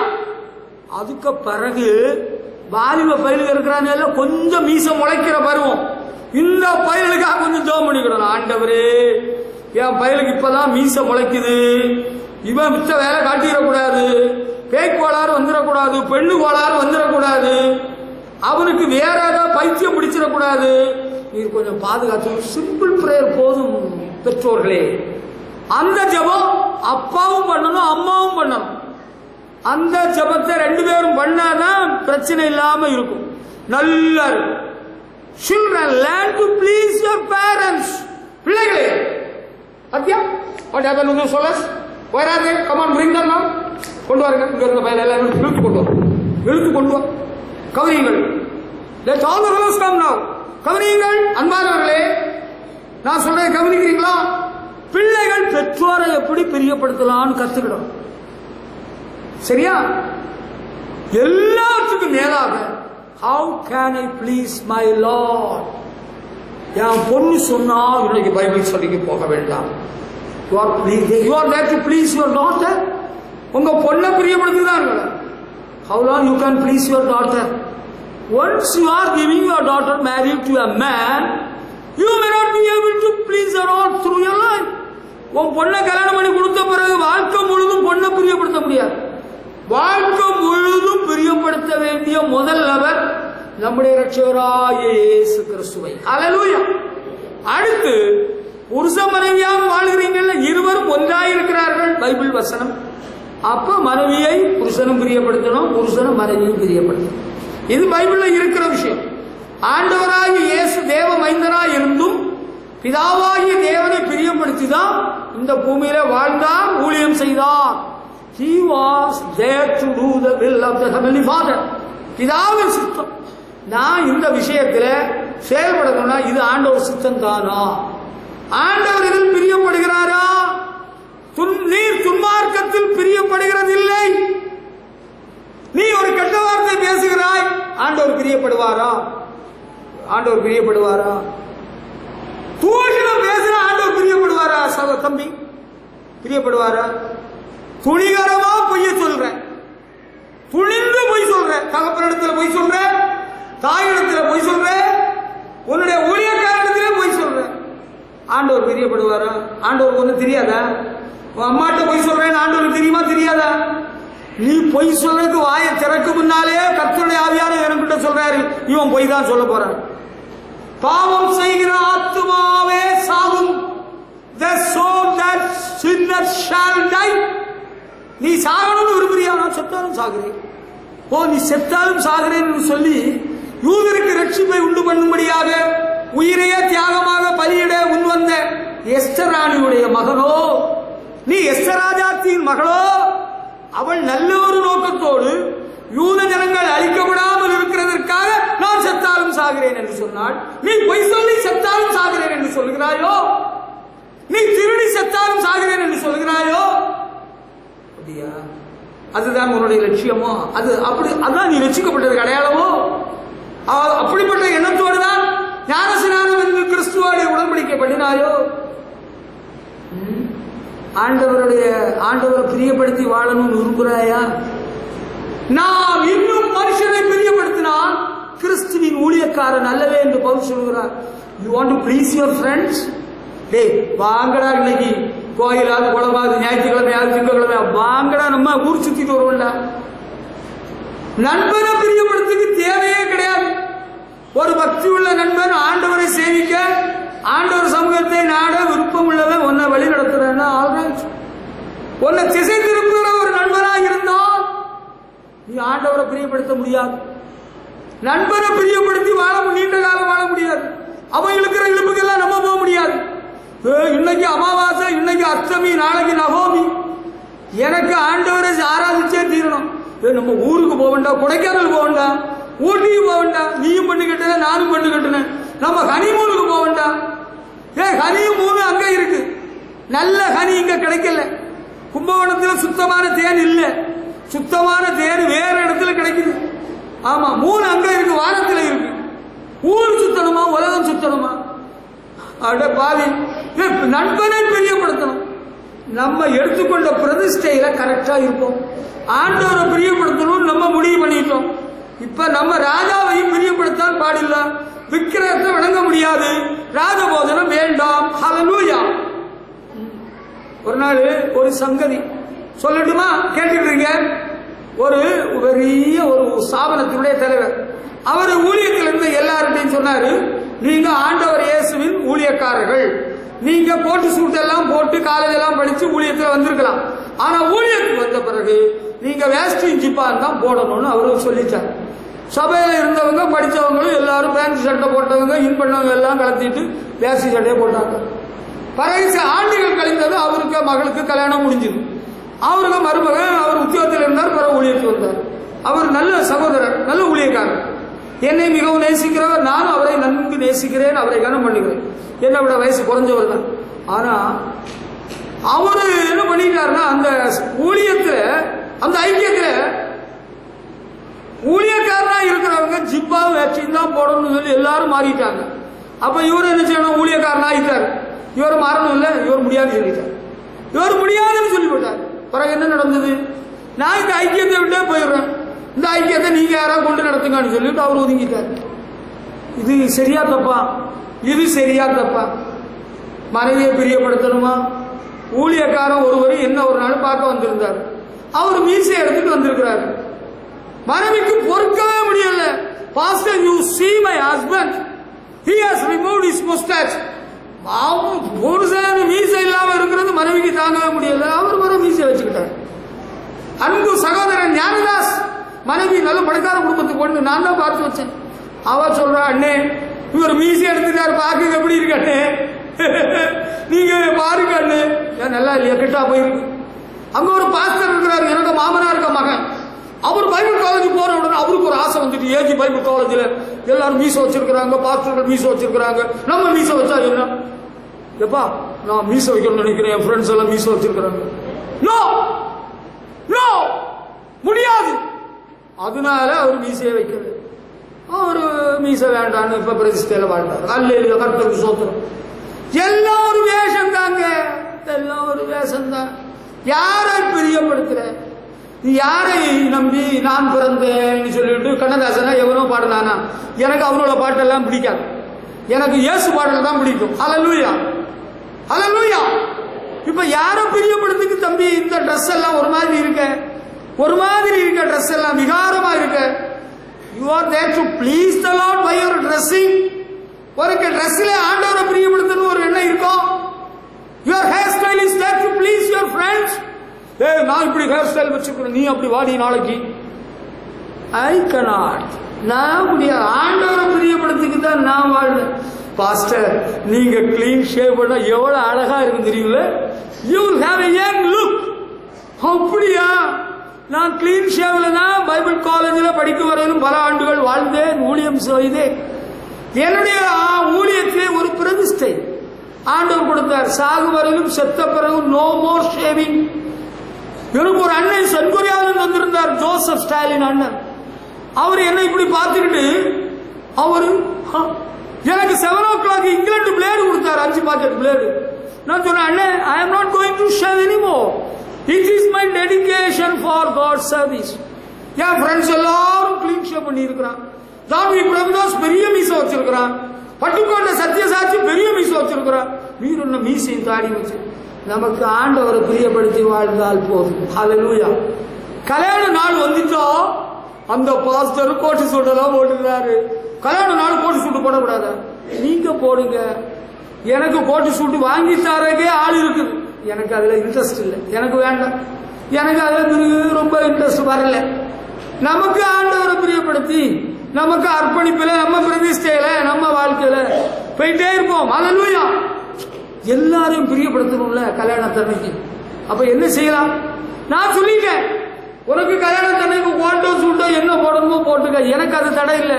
நீ ரட்சிக்கப்பட்டு ஞானஸ்நானம் பண்ணி பரிசுத்தாய் பெற்று ஆண்டவரை பிரியப்படுத்தி வாழ்கிறது தான் ரொம்ப மேலானது. கல்யாணத்துல கோட்டு சூட்டு போட்டதோ சவாரி போட்டதோ பாவம்னு நான் ஒன்றும் சொல்லல. கல்யாணத்துக்கு கட் அவுட் வைக்க கூடாது பாவம்னு நான் ஒன்றும் சொல்லல. எனக்கு கல்யாணத்துக்கு கட் அவுட் வைக்கல, ஒன்றும் வைக்கல. நான் கோட்டு போடல, சூட்டு போடல. எனக்கு அது இன்ட்ரெஸ்ட் இல்லை, அதுல ஒரு இன்ட்ரெஸ்ட் வரல. நீங்க எப்படியோ எனக்கு தெரியல. ஆமா, என் மனைவி தம்பி அந்த ஏனோக்கு சத்திய சாட்சிக்கு கல்யாணம் ஏசி சபையில வச்சு நடந்தது. அவன் கோட்டு சூட்டு போட்டிருந்தான், அவன் இன்ஜினியரிங் படிச்சிருந்தான், அவன் கம்பெனியில வேலை பார்த்துட்டு இருந்தான். அப்புறம் அமெரிக்காவில் போய் பைபிள் காலேஜ் எல்லாம் படிச்சுட்டு இருந்தான். அவனுக்கு அது தகும். நமக்கு அப்படியா? நான் என்ன அமெரிக்கா போனேன்னா ஆஸ்திரேலியா போனேன்னா போறதுக்கு வந்த வாய்ப்பையே தூக்கி வீசி போட்டு வேண்டான்னு விட்டுட்டேன். இந்த பாஸ்டர் சாம் சுந்தரம் அந்த காலத்துல பிகாம் ஆனர்ஸ். பாஸ்டர் சுந்தரம் அந்த காலத்திலே ஆசிரியராக இருந்து ஊழியத்துக்கு அர்ப்பணித்தவர். அவருடைய மனைவி மெட்ரிகுலேஷன் ஸ்கூல் பிரின்சிபலா இருந்து வேலையை விட்டு ஊழியத்துக்கு வந்தவங்க. அவங்க எல்லாம் உலகத்தை திறந்து எளிய வாழ்க்கை வாழ்க்கைன்னு போயிட்டாங்க. எல்லாரும் அப்படி இருக்க முடியுமா? கல்யாணம் வந்தா ஒரு பட்டுப்புடையாவது உடுக்காட்டா என்ன நினைப்பாங்க? என் மனைவி தம்பிங்க கல்யாணத்துக்கு வெள்ளச்சேலையில போயிருக்கு. பாஸ்டர் மாறு கேட்கிறாரு, ஏஜி பாஸ்டர்ஸ், எப்படி நீங்க என்ன வெள்ளையில வந்திருக்கிறீங்க? எப்படி வந்திருக்கு? நாங்க கல்யாணத்துக்கு எல்லாம் ஒயிட்டர் தான் போவோம். அப்படியா? என்கிட்ட வந்து சொன்னது. நான் சொன்னேன், எவராவது சொன்னா என்கிட்ட சொல்லு, நான் துப்பாக்கி வச்சிருக்கிறேன், அவனோட துப்பாக்கியில சுட்டுருவேன்னு சொன்னேன். ஒருத்தரும் பிறகு கேட்கல, பயந்து போயிட்டான போல இருக்கு. என்ன கண்டா அவங்களுக்கு பேச்சு மூச்சு வருது இல்லையா? நீங்க பிள்ளைங்களே, நீங்க யார பிரியப்படுறதுக்கு நீங்க ட்ரெஸ் எல்லாம் பண்றீங்கன்னு கொஞ்சம் ஏசுனார்கிட்ட நான் கேட்டு பார்க்கிறேன். உங்களை பார்த்தா கொஞ்சம் விகாரமா தான் தெரியுது, you look obvious, கொஞ்சம் வித்தியாசமா தான் தெரியுது, ட்ரெஸ் எல்லாம் ஒரு மாதிரி தான் பண்ணுது. ஆமா, ஆண்டவர் அத்தி மர அத்தி இலைய வச்சு மறைச்சா அது உதிர்ந்து போயிரும் சொல்லிதான் தோலுடைய ஆதாமுக்கு எவ்வாறு உடுத்திக்கிட்டா. ஆண்டவரே நல்ல ட்ரெஸ் எல்லாம் தயார் பண்ணி கொடுத்திருக்கிறாரு. நல்ல ட்ரெஸ் போடுங்க. என்ன ஆண்டவரை பிரியப்படுத்துறதுக்கு நல்ல நீட்டான ட்ரெஸ். சட்டையில எல்லாம் பட்டன் இருக்கான்னு பார்த்துக்கணும். பன்னி எல்லாம் தெரியக்கூடாது, உடம்பே தெரியக்கூடாது, 1.5 சாணெல்லாம் தெரியக்கூடாது. யாராவது கேட்டா நான் என்ன பதில் சொல்ல முடியும்? என்ன சொல்ல முடியும்? நீங்க சொல்லுங்க பாப்போம். உங்க சபைக்கு வெளிச்சம் எங்களுக்கு தெரியாதா? என்ன ட்ரெஸ் பண்றாங்க, யாரை பிரியப்படுத்துக்கு சபைக்கு வராங்க கேட்டா நான் என்னப்பா சொல்ல முடியும்? என்னப்பா செய்யணுங்க சொல்லுங்கப்பா செஞ்சுடுறேன். இவங்களை திருத்துன்னு சொல்றாரு, உங்களை எல்லாம் திருத்தணும்னு சொல்றாரு. கொஞ்ச நாள் பார்ப்பேன், அதுக்கப்புறம் உங்களை பிடிச்சி திருத்தி ஆகும். ஆமா, திருத்தி தான் வாழணும். நீ இப்படி தச்சு கொண்டு வா, அப்படி தையி, நான் இப்படி வாழணும். நீங்க எல்லாம் சினிமா கோஷ்டியா? நீங்க நாடகத்தில் உள்ள கோஷ்டியா? நீங்க யாரு? நீங்க யாரு? அந்த சிலுவை கொடி பிடிச்சவங்களா? அப்படியா? அன்பானவர்களே, நம்ம ஆண்டவர் இயேசு பிதாவாகிய தேவனை பிரியப்படுத்தணும்னே வாழ்ந்தார் ஊழியர். நம்ம கூட அப்படிதான் இருக்கணும். ஹல்லேலூயா. அந்த பாடத்தை இன்னைக்கு நம்ம படிச்சுட்டோம், படிச்சு புரிஞ்சுக்கிட்டோம். ஹல்லேலூயா. என் ஃப்ரெண்ட்ஸ் எல்லாம் என்ன சொல்றாங்க, நீங்க வயசான ஆளு, உங்களுக்கு வயசாச்சு, நாங்கள் we are all young boys and young girls, தம்பி, நானும் அந்த வயசை தாண்டே வந்திருக்கிறேன்.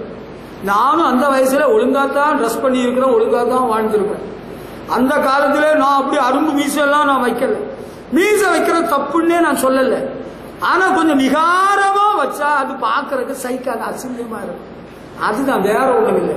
நம்ம ஆண்டவரை பிரியப்படுத்தி தான் நம்ம வாழணும். ஹல்லேலூயா. அதுதான். அடுத்து அப்போஸ்தலர் 10:32 நம்ம சீக்கிரம் படிக்கணும். நசரேயனா இயேசு நன்மை செய்கிறவரா எங்கும் சுற்றி திரிந்தார். Jesus went everywhere doing good for people. He healed those who were ruled by the devil. பிசாசினால் பிடிக்கப்பட்டவர்களை ஆண்டவர் இயேசு விடுதலையாக்கினார். நன்மை செய்கிறவராய் சுற்றி திரிந்தார். ஹல்லேலூயா. கர்த்தருக்கு மகிமை செலுத்துவோம். Glory to God. ஹல்லேலூயா. நசரேயனா இயேசு நன்மை செய்கிறவராய் சுற்றி திரிந்தாருப்பா. தம்பி, இயேசு கிறிஸ்து சுற்றி திரிஞ்சிருக்கிறார். என்னத்துக்கு சுற்றி திரிஞ்சாரு? நிறைய முந்திரிக்கோ நிறைய எதுக்கு சுற்றி திரியுதா? ஏதோ திருடுக்கு சுற்றி தெரியுது. என்னென்ன திருடுக்கு தெரியுமா? ஆட திருடுக்கு தான் நரி சுற்றிட்டு நினைச்சிருக்கு. கேட்டீங்களா? ஆண்டவர் இயேசு அந்த திருடு எதுக்கு சுற்றி கிடக்கிறான்? எதுக்கு தெரியுமா?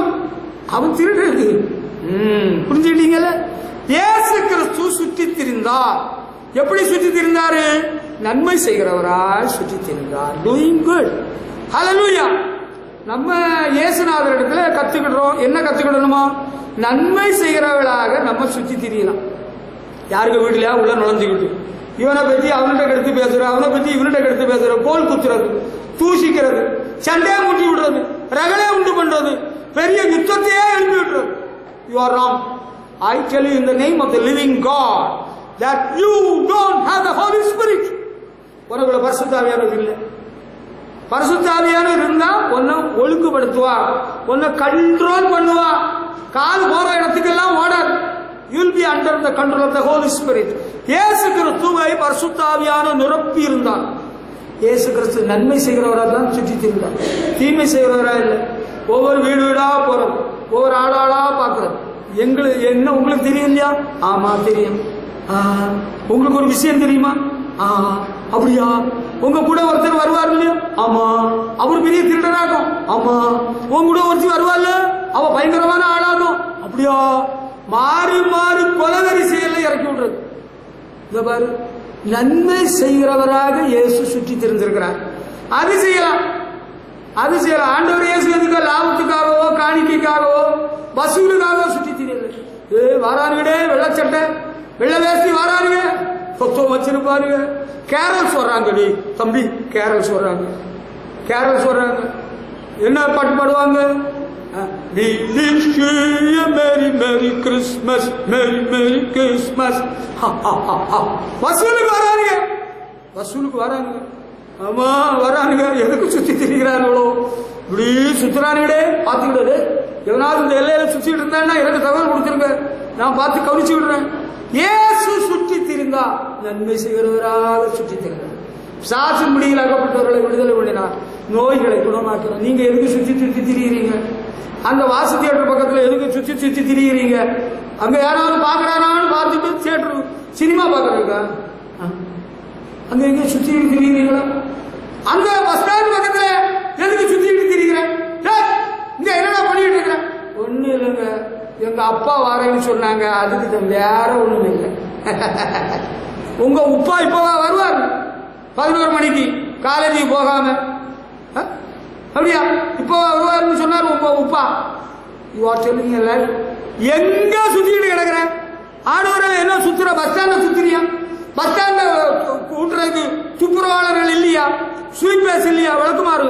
நீ விளக்குமாறு கொண்டு வீட்டில இருந்தே போயிருந்தா ஆடுதுறையில பஸ் ஸ்டாண்ட கூட்டுறதுக்கு போறேன்னு எல்லாரும் தெரிஞ்சிருக்கும். இது பெரிய டிப் டாப்பா ஓபிஸுக்கு போற போல, எங்கேயோ டியூஷனுக்கு போற போல போயிட்டு அங்க ஏதோ வயலு கூட சுத்தினால என்னடா பேசுறாரு, கடுமையா சாடுறாரு, குண்டு போடுறாரு. குண்டு இல்ல, சத்தியம் சொல்லிட்டு நிக்கிறேன். கேட்டுங்க, எங்க சுத்துற? அங்க எங்க சுத்துற? பள்ளிக்கூடம் விட்டா வந்துட வேண்டியதான மரியாதையா? பள்ளிக்கூடத்துக்கு போகாம சுத்துறது, காலேஜுக்கு போகாம சுத்துறது, ஆபீஸுக்கு போகாம சுத்துறது, வீட்டுக்கு போகாம சுத்துறது. என்ன இங்க சுத்துறீங்க? இங்க உங்களை காணுது. ஒண்ணு இல்லைங்க, எங்க ஃப்ரெண்டு ஒருத்தங்க வரேன்னு சொன்னாங்க. நன்மை செய்யறதுக்கு சுத்துங்க. ஆண்டவர்கிட்ட கேளுங்க போலாமா? பிலிப்பு தேவ ஆவியானவரால் ஏவப்பட்டு வனாந்தர மார்க்கமா போனாரு. ரதத்துடனே சேர்ந்து போனாரு. மந்திரிக்கு இயேசுவின் பாடுகளை பற்றி சொன்னார். அவர் ரசிக்கப்பட்டார், ஞானஸ்நானம் பெற்றார். நீங்க என்ன பண்றீங்க? நீங்க போய் கெடுத்து பேசுறது, இங்க இருந்து போய் அங்க சொல்றது. டேய், நீங்க சொல்லாமலே எங்களுக்கு எல்லாம் தெரியும்டா.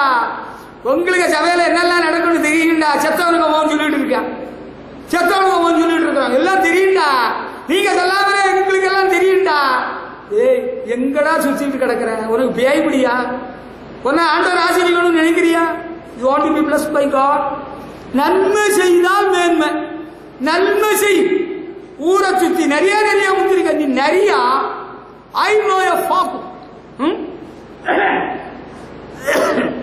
ஒரு நரி எனக்கு தெரியும். நரி இங்கேயோ சுத்துது. எதுக்கு தெரியுமா? ஆடை பிடிக்கிறதுக்கு நரி சுத்துது. நம்ம எதுக்கு சுத்தணும்னா ஆண்டவர் பற்றி சொல்லுக்கு சுத்துறேன். சரி, பயிர் அங்கங்கயா சுத்துறத பார்த்துருக்கேன். எதுக்கு தெரியுமா? பஸ் ஸ்டாப்ல சுற்றுவானுங்க, பைபாஸ்ல சுற்றுவானுங்க. எதுக்குன்னு உங்களுக்கு தெரியுமா? பொம்பளை பிள்ளைகளை பார்க்கறதுன்னு சுற்றுவானுங்க பைபாஸ்ல. நான் பார்த்துருக்கிறப்ப, அதனாலதான் சொல்றேன். சரி, பொண்ணுங்க அங்க பைபாஸ்ல நிப்பாளுங்க, அசூர் பைபாஸ்ல. அவ்வளவு எப்படி சுற்றுவாளுங்க? நான் என் மகள்கிட்ட கேட்டேன், உன் காலேஜ் ஸ்டூடெண்ட்ஸ் அந்த போண்டா அங்க எல்லாம் சுத்துதே 6 7 எல்லாம் பஸ் ஸ்டாண்ட் போக, அது எதுக்குன்னு டியூஷன் படிக்க? No daddy, no, she is leading a bad life, wrong life. என்ன சுத்துற நீ? யார சுத்துற? ராட்டனம் சுத்துறியா? ஏ, மகாத்மா காந்தி அன்னைக்கு சொன்னாரு கதர் இயக்கம், ராட்டனம் சுத்துறியா? ஏய், டோன்ட் ரோம் ஹியர் அண்ட் தேர். எனக்கு தெரியாது நீ நினைச்சுக்கிட்ட. நான் உன்னை கூப்பிட்டு கேட்காதனாலயா? நான் இது கேட்பானே. உன்னை பெற்றவங்க கேட்கட்டு, உன்னை பெற்றவங்க கேட்கட்டு. ஆண்டவர் இயேசு எனக்கு ஒரு மாதிரி. இயேசு இடத்துல நான் கத்துக்கிட்டது நல்ல விஷயத்தான் நான் சுற்றுவேன். நீ ஏன் ஆண்டவரை ஆராதிக்க வரல? நீ ஜெபத்துக்கு ஏன் வரல? நம்ம நன்மைக்கு தான் சுத்தணும், நன்மைக்கு தான் கண்ணை திறக்கிறேன்னு ஒருத்தன் சொன்னான் ஒரு நாள். பொம்பளை பிள்ளைகள் காலையில் ஆராதிக்க வரவங்கள எண்ணிச்சு கண்ணை திறக்கிறேன்னு கேட்டா சும்மாதான் திறக்கிறேன்னு சொன்னான். பிறகு சொல்ற நன்மைக்கு தான் திறக்கிறேன். என்ன நன்மை செய்யணும்? நன்மைக்கு திறக்கிறியா? இது என்ன தப்பு தப்பா ஆன்சர் கொடுக்க கூடாது. இயேசுவை போல நன்மை செய்ய சுற்றி திரியலாம். கைப்பிரதி 10 கையில வச்சுக்க. ஆண்டவர் இயேசு நல்லவர்னு சொல்லு. இல்ல அங்க ஒருத்தன் விழுந்து கிடக்கிறான், அவரை தூக்கி அங்க 108க்கு போன் பண்ணி ஆஸ்பத்திரியில கொண்டு சேருப்போம். நல்லது செய்யணும் சுத்திட்டு உனக்கு வேலை வெட்டி இல்ல, அதை செய். உன்னுடைய கடமையா ஒழுங்கா செஞ்சுக்கிட்டு அடுத்து சுத்து, நல்லதுக்கு சுத்து. ஆண்டவரை பற்றி சொல்லு 4 பேருக்கு. வீடு வீடா ஏறது, இங்க கேட்டு அங்க சொல்றது, அங்க கேட்டு இங்க சொல்றது, அந்த சபையில் உள்ள இங்க சொல்றது, இந்த சபையில் உள்ள ஒரு ஊழியக்காரர் ஒரு நாள் பார்த்து அவர் சொல்றாரு. அவருக்கு அவர் ரொம்ப அசிங்கமா பரிகாசம் பண்ணி போட்டாரு. இந்த காலத்துல சுத்துறாருங்க பயிலுங்க, வெள்ளச்சட்டையை போட்டுட்டு பேக தூக்கிட்டு சுத்துறாருங்க. எந்த சபைக்கு போகலாம், எந்த சபைக்காரனை பிடிக்கலாம். பட்சிக்கிற ஓநாய்கள், திருடர்கள், கள்ளப்போதர்கள், கள்ள தீர்க்கதரிசிகள். நல்லா இருக்கீங்களா? நீங்க ஒரு நாள் வாங்கலாம் எங்க சபைக்கு. அவன் எதுக்கு சுத்தினான்? திருட்டு பையன். அவன் ஒரு திருடன், அவன் ஒரு ஊழியக்காரனே கிடையாது. திருடுக்கு சுத்தாத, தீமை செய்யறதுக்கு சுத்தாத, அடுத்தவரை கவுத்தி விடுக்கு சுத்தாத, கெட்ட வழியில போறதுக்கு சுத்தாத, நல்ல வழியில ஒழுங்கா நட. ஆண்டவரை பற்றி 4 பேருக்கு சொல்லுக்கு போ, அதுல தப்பு இல்லை. என்னதோ தீய நோக்கத்தோடு சுத்தினா அது சரிப்பட்டு வர. அடுத்தது மத்தேயு 9ஆம் அதிகாரம் 36ஆம் வசனத்தை சொல்லி முடிக்கிறேன். ஆண்டவர் இயேசு திரளான ஜனங்களை கண்டு மனதுருகினார். ஆண்டவர் இயேசுவிடத்துல கத்துக்கிற ஒரு பாடம், மனதுருக்கம் உடையவர். ஹல்லேலூயா. He is a God of compassion. Jesus was moved with compassion. லூக்கா 7ஆம் அதிகாரம் 12 முதல் 15 வசனங்களை படிக்கிற வேளையில நாயினூர் விதவையின் மகன் பாடையிலே போகிறதை ஆண்டவர் இயேசு அறிந்தார். அவள் அழுது கொண்டே செல்கிறாள். இயேசு மனதுருகி அந்த வாலிபனை தொட்டு, வாலிபனை எழுந்திரு என்றார். அந்த விதவையின் மேல் மனதுருக்கம் கொண்டு மகனை உயிரோடு எழுப்பினார். ஹல்லேலூயா. ஆண்டவரத்தில் நம்ம கத்துக்கிற பாடம் என்ன தெரியுமா? என்ன தெரியுமா? மனதுருக்கம். ஹல்லேலூயா. மனதுருக்கம் உடையவரே மன்னிப்பதில் வல்லவர். மனதுருக்கம். அடுத்து ஆண்டவர் இயேசு பாருங்க, மார்க்கு சுவிசேஷம் 2ஆம் அதிகாரம் 1 முதல் 12 வசனம் வரை படிக்கிறோம்ல, அந்த திமிர்வாதக்காரனை ஆண்டவர் குணமாக்குறார். மனதுருகிதான் அவனை குணமாக்குறார். அவனுக்கு முடியல, எழும்ப முடியாது, இருக்க முடியாது, நடக்க முடியாது. ஆண்டவர் இயேசு மனதிருக்க முடியாது. வியாதியஸ்தர்களை பார்க்கிற வேளையில ஒரு மனதுருக்கம் நமக்கு தேவை. ஐயோ இப்படி இருக்கிறாரு, இந்த அம்மா இப்படி இருக்க, ஒரு மனதுருக்கம் இருக்கா? அவனுக்கு வேணும், அவன் சாகட்டு, அவன் கிடந்த கடையில கிடக்கட்டு, அவன் தாலி இருந்தது நல்லதுதான், அவனுக்கு மௌனம் செத்தது நல்லதுதான். ஐயோ மனதிருக்கம் உள்ளவர்களாக வாழுங்கள். இயேசு இடத்துல நம்ம கத்துக்கிட்ட புரியுதாப்பா? ஆண்டவர் இயேசு மனதிருக்கம் உடையவர். ஹல்லேலூயா. அடுத்து மார்க் 1 அதிகாரம் 40 முதல் 42 வரை படிக்கிறவர்கள இயேசு இடத்துல ஒரு குஷ்டரோகி வந்து என்ன குணமாக்கணுங்கன்னு வேண்டுறார். இயேசு மனதுருகி அவனை தொட்டு சுகமாக்கினார். ஹல்லேலூயா. இயேசு மனதுருக்கத்தோடு வாழ்ந்திருக்கிறார். உங்கள்கிட்ட ஒரு மனதுருக்கம் இருக்கா? ஒரு ஏழையை பார்த்தா ஒரு மனதுருக்கம் இருக்கா? வியாதிப்பட்டவனை பார்த்தா ஒரு மனதுருக்கம் இருக்கா? சாசனால் பிடிக்கப்பட்டவனை பார்த்தா மனதுருக்கம் இருக்கா? உங்களுக்கு அப்படி ஒரு சுபாவம் இருக்கா? ஆண்டவர் இயேசு அப்படிப்பட்ட ஒரு வாழ்க்கை வாழ்ந்திருக்கிறார். இன்னைக்கு இருதய கடினம் கூடாது, இருதய கடினம் கூடாது. உனக்கு இருக்கணும், அவருக்கு நானும் செய்யணும், நானும் செய்யணுமா? நீ மனதுருக்கத்தோடு காணப்பட வேண்டும். ஹல்லேலூயா. அதுதான் நமக்கு இன்னைக்கு தேவைப்படுது. இயேசு கிறிஸ்து நமக்கு ஒரு மாதிரி வைத்து போயிருக்கிறார். ஹல்லேலூயா. ஆமா. அடுத்த ஆண்டவரிடத்துல நம்ம என்ன கத்துக்கணும்னு சொன்னா, ஏசாயா 53 அதிகாரம் 7 வசனம். He was treated badly but never protested. He said nothing. அவரு கொடுமைப்படுத்தப்பட்டார், அவர் ஆக்கினைக்கு தீர்ப்புக்கு உட்படுத்தப்பட்டார். ஆனால் அவர் தமது வாயை திறக்கவில்லை. இயேசு வாயை திறக்கவில்லை. பேதுரு அப்போஸ்தலன் எழுதுகிறார் 1 பேதுரு 2 அதிகாரம் 21 22 வசனங்கள்ல என்ன? Christ gave us an example, so we should do the same. நமக்கு ஒரு மாதிரி வைத்து போனார். அவர் தாமே சோதிக்கப்பட்டார், பாடுபட்டார், வாயை திறவாதிருந்தார். ஆண்டவர் வாயை திறக்க, வாயை நம்ம திறக்கலன்னா நம்ம தப்பாக நினைப்பாங்க. ஆமா ஆமா, வாயை நல்லா திறக்கணும், அப்பதான் வாய்க்குள்ள எத்தனை பேர் ஓட்டேன்னு தெரியும். அப்படியா? வாயை திறக்கலைங்க. நான் வாய் திறந்துன்னு வச்சுக்கோ, ஒன்னு சும்மா அப்படியே கொல்லுடுவேன். அப்படியா? வாய் திறக்காத. இயேசு நமக்கு ஒரு மாதிரியை வைத்து போயிருக்கிறார். ஹல்லேலூயா. ஹல்லேலூயா. நமக்கு ஒரு மாதிரி யாரு? இயேசு. வாயே திறக்குது. சண்டை போடுறவங்கள்ட்ட நம்ம சண்டை போட தெரியுமா தெரியாதா? நமக்கு சண்டை போட தெரியும். போடலாமா? போடக்கூடாது. அமைதியா இருக்கணும். அமைதியா இருந்தா நம்ம ஊமை நினைப்பாங்கன்னு நினைச்சிட்டு போறாங்க. ஆண்டவர் இயேசு தமது வாயை திறவாது இருந்தார். ஹல்லேலூயா. என்னிடத்தில் கற்றுக்கொள்ளுங்கள் இயேசு சொன்னாரு. என்னத்தை கத்துக்கலாம்? அமைதியா இருக்க கத்துக்கணும். சண்டை போட கத்துக்கூடாது. சண்டை போடாம இருக்க கத்துக்கலாம். ஏசுனாரு வாயே திறக்கல. எவ்வளவு பொய் குற்றச்சாட்டுகள், எவ்வளவு அவதூறுகள். வாயே திறக்கல. ஹல்லேலூயா. அடுத்து என்ன பண்ணாரு? 1 பேதுரு 2:23 சொல்றாரு, he committed himself to the Lord. நீதியாய் தீர்ப்பு செய்கிறவருக்கு தம்மை ஒப்பு கொடுத்தார். பிதாவாகிய தேவனுக்கு தன்னை ஒப்பு கொடுத்தார். நம்ம ஆண்டவரிடத்திலிருந்து பாடம் படிக்கிறோம். என்ன படிக்கிறோம்? என்ன பாடம் படிச்சோம்? நம்மை முழுமையாய் அவருக்கே ஒப்பு கொடுப்போம். என்ன வந்தாலும் எது நடந்தாலும். ஹல்லேலூயா. ஆண்டவரே உம்முடைய சித்தத்தின்படியே எனக்கு ஆகட்டும். ஹல்லேலூயா. அன்பானவர்களே, பிதாவின் சித்தத்துக்கு தன்னை முழுமையாய் ஒப்பு கொடுத்தார். நம்ம வாழ்க்கையில என்ன வந்தாலும் ஆண்டவருக்கு தெரியாம வராது.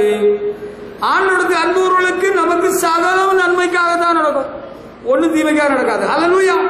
He committed himself. தன்னை ஒப்பு கொடுத்தார். ஆண்டவரிடத்துல கத்துக்கிட்டீங்களா? கத்துட முடியுமா? என்னை முற்றிலும் ஒப்புவித்தேனே, ஏற்று என்று நடத்துவீரே, ஸ்தோத்திரம். ஹல்லேலூயா. நிந்தனைகள், போராட்டங்கள், அவமானங்கள், பரிகாசங்கள் எது வந்தாலும் நம்மை விட்டு கொடுப்போம். Come on, go ahead. Hallelujah. இயேசு கிறிஸ்துவிடத்துல தப்பில்லாம இருந்திருந்தா அவர் பேசி இருக்கலாம் இல்லையா? அவர் வாயை திறந்திருக்கலாம் இல்லையா? Mr. Gentleman, there was no sin in Jesus. இயேசுவிடத்துல எந்த தப்பு இல்லை. நம்ம இயேசுவிடத்துல கத்துக்கிடலாமா? Learn from me, Jesus says. ஆண்டவர் சொல்றாரு, என்னிடத்தில் கற்றுக்கொள்ளுங்கள், தாழ்மையா இருக்கிறேன், கீழ்ப்படிதலோடு இருந்திருக்கிறேன். ஆமென், ஆமென், ஹல்லேலூயா. இயேசுவிடத்தில் கற்றுக்கிடுங்க, அவருடைய போதனையை ஏற்றுக்கொள்ளுங்க. கர்த்தர் உங்களை ஆசீர்வதிப்பாராக. ஆமென்.